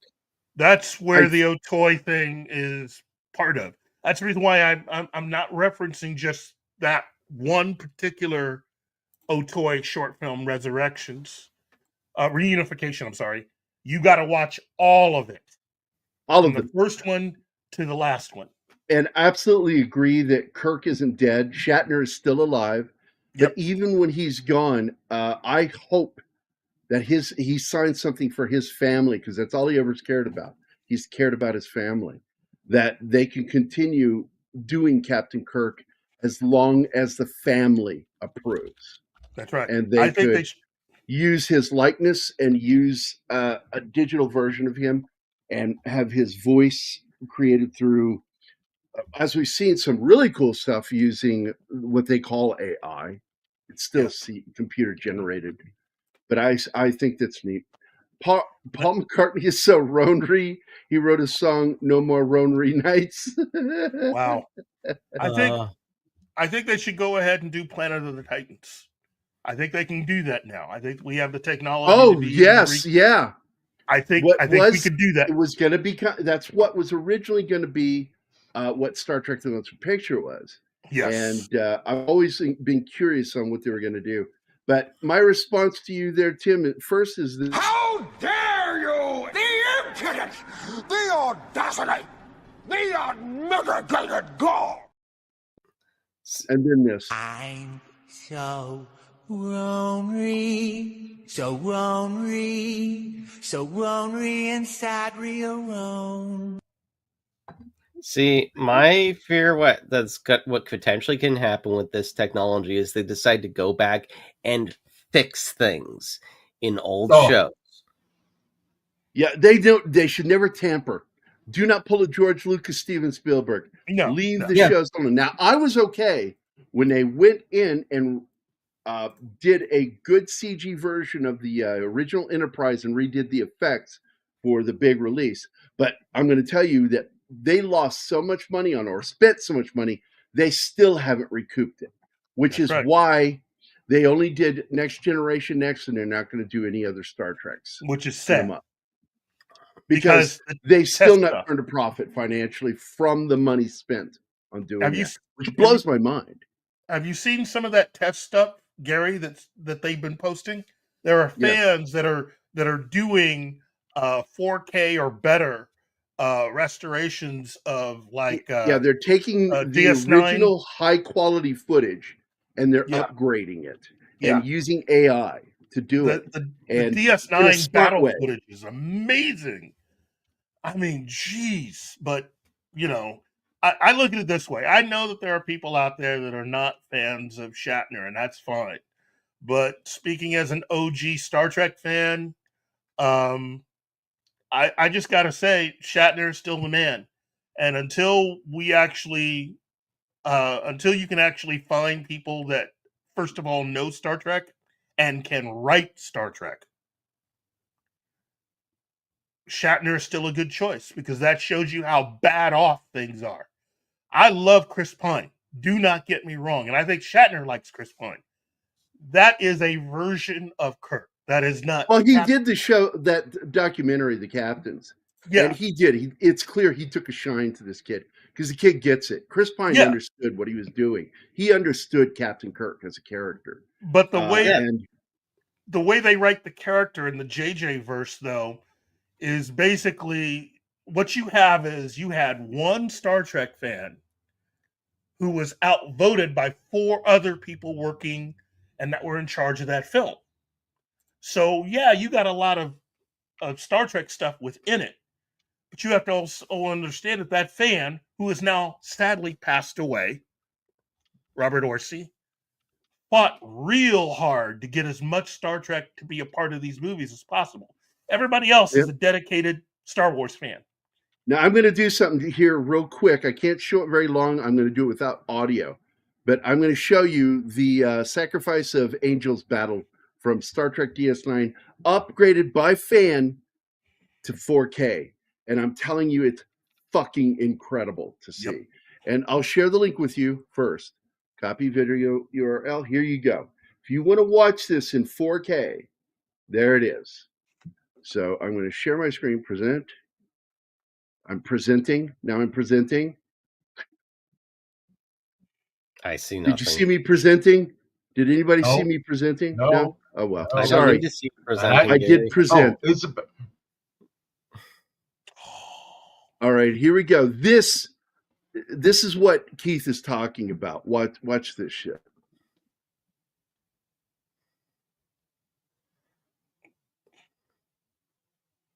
This is better than anything CBS produced.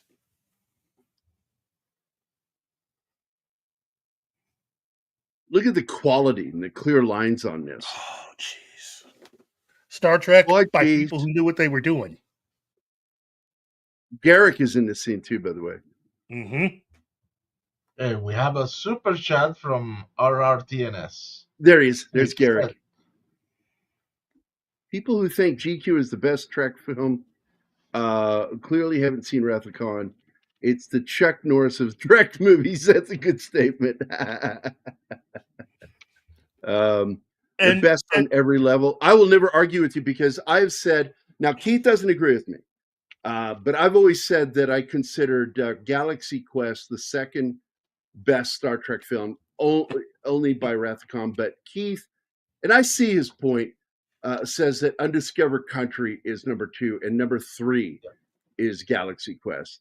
It is not the best Star Trek film because it's just not Star Trek. It's not. I know that. I'm not really joking. I am saying that with my heart, but I'm also pointing out that, yeah, I'm fully aware that it is not a Star Trek film. It's an homage to Star Trek, just like Orville is. Mm-hmm. And in a way, you could also say Firefly kind of is. I mean, again, if you're doing any kind of science fiction show, you have to understand that Star Trek pretty much makes it possible for what you're doing. And to think that you are doing anything new is arrogance on a level that I can't even begin to help you define. Yeah. You know? Now I want to add this because we got to get wrapped up here. I'm sorry, Keith. Yeah, go ahead. I do want to ask, do you know how much Brian was put into Star Trek? The answer is Miles O'Brien. There were Miles O'Brien. He's here all week, everybody. Why? Miles O'Brien, the man who did not suffer enough. And to that earlier comment about Chris Pine, let me just say, look at this. Look at this. Oh. And did you see that? Yeah. That's the Enterprise. Oh. The D. The big it's D. All about the D. Yeah, it's all about the D. Look at that. Well, it's a Galaxy class. Well, I guarantee model of the Enterprise they used. This is gorgeous, dude. Look at that, because you see 2 Galaxy class right there.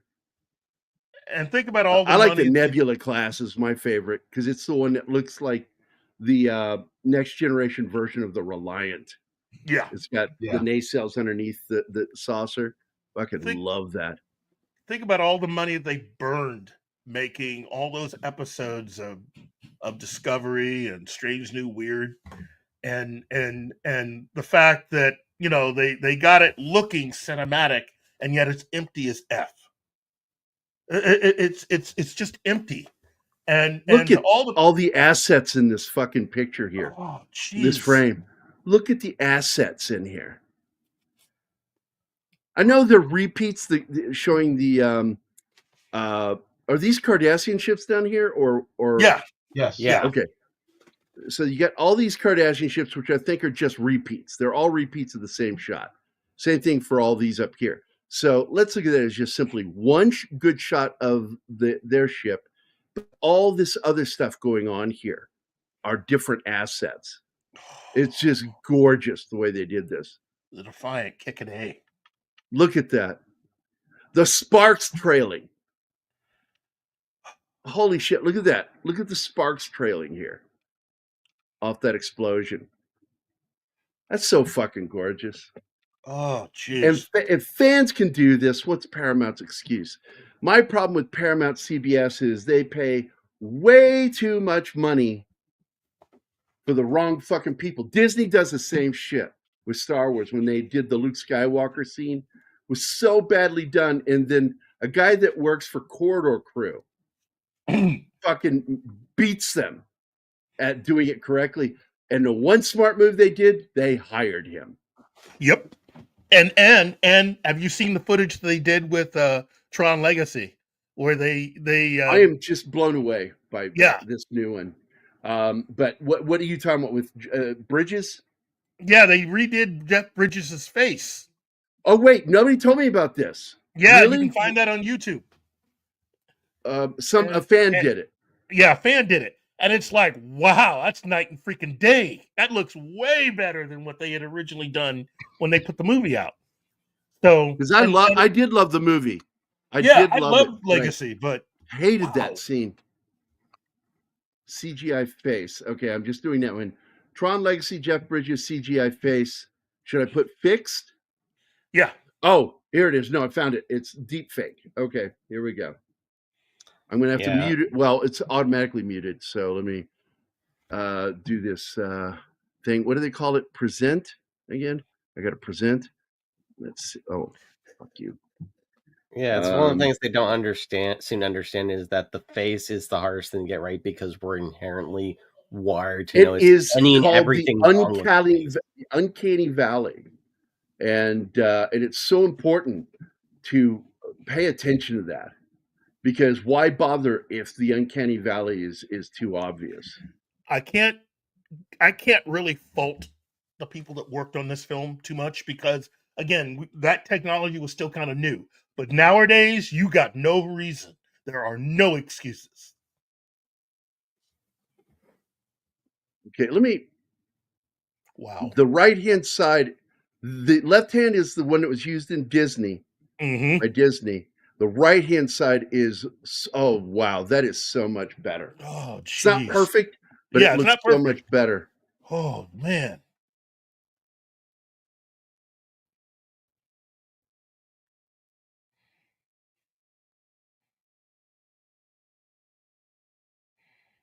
See, seeing this is only getting me more and more excited for Tron Ares. And I forgot what was his robot or the AI version of him Clue. called? I forgot. Clue. This is Clue. And for those that don't get it, part of the really cool explanation is the reason why this looks the way it does compared to the first movie is it's a different computer system. Yeah, their systems were being upgraded as technology always is. And so Kevin Flynn had his own personal system at the arcade, which is where all of this is. And so it's a whole different system. He created his own system. And so it being a far upgrade from what they originally had, of course it was going to be. It's a different system. But look at the difference here just with this frame. The eye shape. Yep.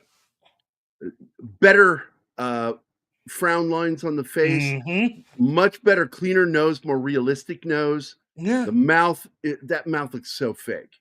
This one looks like it really did a good. I like Deep Fake a lot. It was good for the period of time it came out in, but you can fix this now, and I don't see any reason not to. I can't stand her as a person, but I like her as an actor. They should re-release Tron Legacy about a month before they put out Ares. They should re-release Tron Legacy, and with I love that Jeff Bridges is back, but I do have a question. Why is it being called Tron without what's Bruce? his name in it? Yeah, Bruce Boxleitner. What makes you think? What makes you think that they don't have cameo appearances? They have to, and they're not saying anything, and they should say something. That's right. I really do believe they should, because people aren't going to care without the original cast being in there. That's a selling point. Yeah. And that's a huge fucking strategical mistake to do that. And by the way, we never gave him a video. We got to get going here, but I'm going to give you a video, RRTNZ, and I want you to know that this video is said with love and great appreciation. You pompous, stuck-up, snot-nosed, English, giant, twerp, scumbag, fuckface, dickhead, asshole. Looking at everything as he says it. You gotta love Kevin Kline. You're a true vulgarian. Thank you again for that $5. And what was that last comment? Because I didn't read it. RRT, there we go. Watch Dragon. Oh my God. Yeah, I love that movie. I still prefer models. Yes, they used what's called Go Motion animation for that. They'd been experimenting with it because they used it with the Walkers, and they used it with the Rancor, and they used it with the Tauntaun a little bit. Mm-hmm. And it's where you, as you're snapping the photo of the puppet moving frame by frame, you jar the table, and it causes a slight blur on the camera as you snap the photo for certain movements. So it creates a blur. This is something that, of course, the great classic animator Ray Harryhausen never figured out. And that's why, as beautiful as his animation is, it's too clean. There's no blurring, because he wasn't able to do that. He had not come up with that idea. And it was thanks to Phil Tippett, that he learned about one, rod puppetry and go motion animation. Figured that shit out. So what was the one previous that Tron Legacy explores some religious themes, but the tone was too downbeat? Well, it's a downbeat film, but it has a happy ending. It was meant to be kind of scary. And I loved Daft Punk's soundtrack. I'm excited that they got Trent Reznor. 9 Inch Nails. Yeah, 9 Inch Nails, which is Trent Reznor, to do the soundtrack. Chris Pine is way better than I wouldn't even watch that movie, Keith. I wouldn't even watch the new Kirk. I'm like, fuck that guy. Fuck that guy. I think he's a good actor, but he's wasted on a show that doesn't know how to I'll write never Star know. Trek at all. I'll never know. And this is how I feel about that. How dare you! That's what I feel with that one. And as far as Alex Kurtzman thinking that he does good Star Trek, Well, whatever helps you sleep at night, bitch. and that's all I got to say about that. I want to thank everybody for being here. I already thanked the audience, but I will. It looks like we got RRTNZ. Thanks for being here, and Jamie G. I want to thank Keith for being here again. I want to thank Shanatsky for adding so much to the show, as well as Mephisto and Christopher Moonlight. Good stuff, guys. I deeply appreciate it. So, no, hey, don't fucking blame me, Anima Confusa. People have shit to say, things to talk about. Fucking You are talking shit unable to and wrap the show in time. This is you. This is for you. I Yes, love you babe. so much, but fuck you. Same for you. Fuck you, baby. Your record We are over out of an here, hour guys. of rap time when I was near Guys, you. guys. Hey. Yes. You take a hell of a long time to say goodbye. Stop that! It's silly. Love all you guys. Everybody have a great Hey! and we'll see Keith.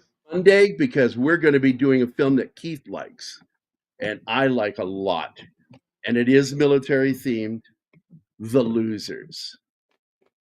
That's right. That's right. That is a great fucking little action film. Don't miss this. See you on Monday. Zoe Saldana taking down guys that clearly outweigh her in fights, but I don't care. I fucking love that movie. DC film. He started in the DC movie. It's DC Vertigo, right? Yep. Yes. And it was really one of the best modern DC films made. And I think it made its money, but it's just nobody really remembers it. And it's Red movie. 2. Also, all three of those films. Great cast in both. Oh, Red? I did not. Red and Red 2 were from Vertigo? I didn't know that. They're Yes, DC. Vertigo. They're Yeah. DC films. Yeah. John Malkovich has made three DC comic book movies already. Hey, So- this is to RRTNC. Thank you very much. Live long and prosper and the response is, you guys remember? Peace and long life. That's right. Only true Star Trek fans know that. So you guys take good care of yourselves. 11 Alpha, thanks for being here, buddy. We have missed you. You have not been around for a while, and we're glad you're back, man. We're glad you're back. So thanks a lot, guys. We're going to get out of here, ending the show. If you want to say bye, Anima, Martin, Shanatsky, Keith, now's the time. Bye, everybody. Bye.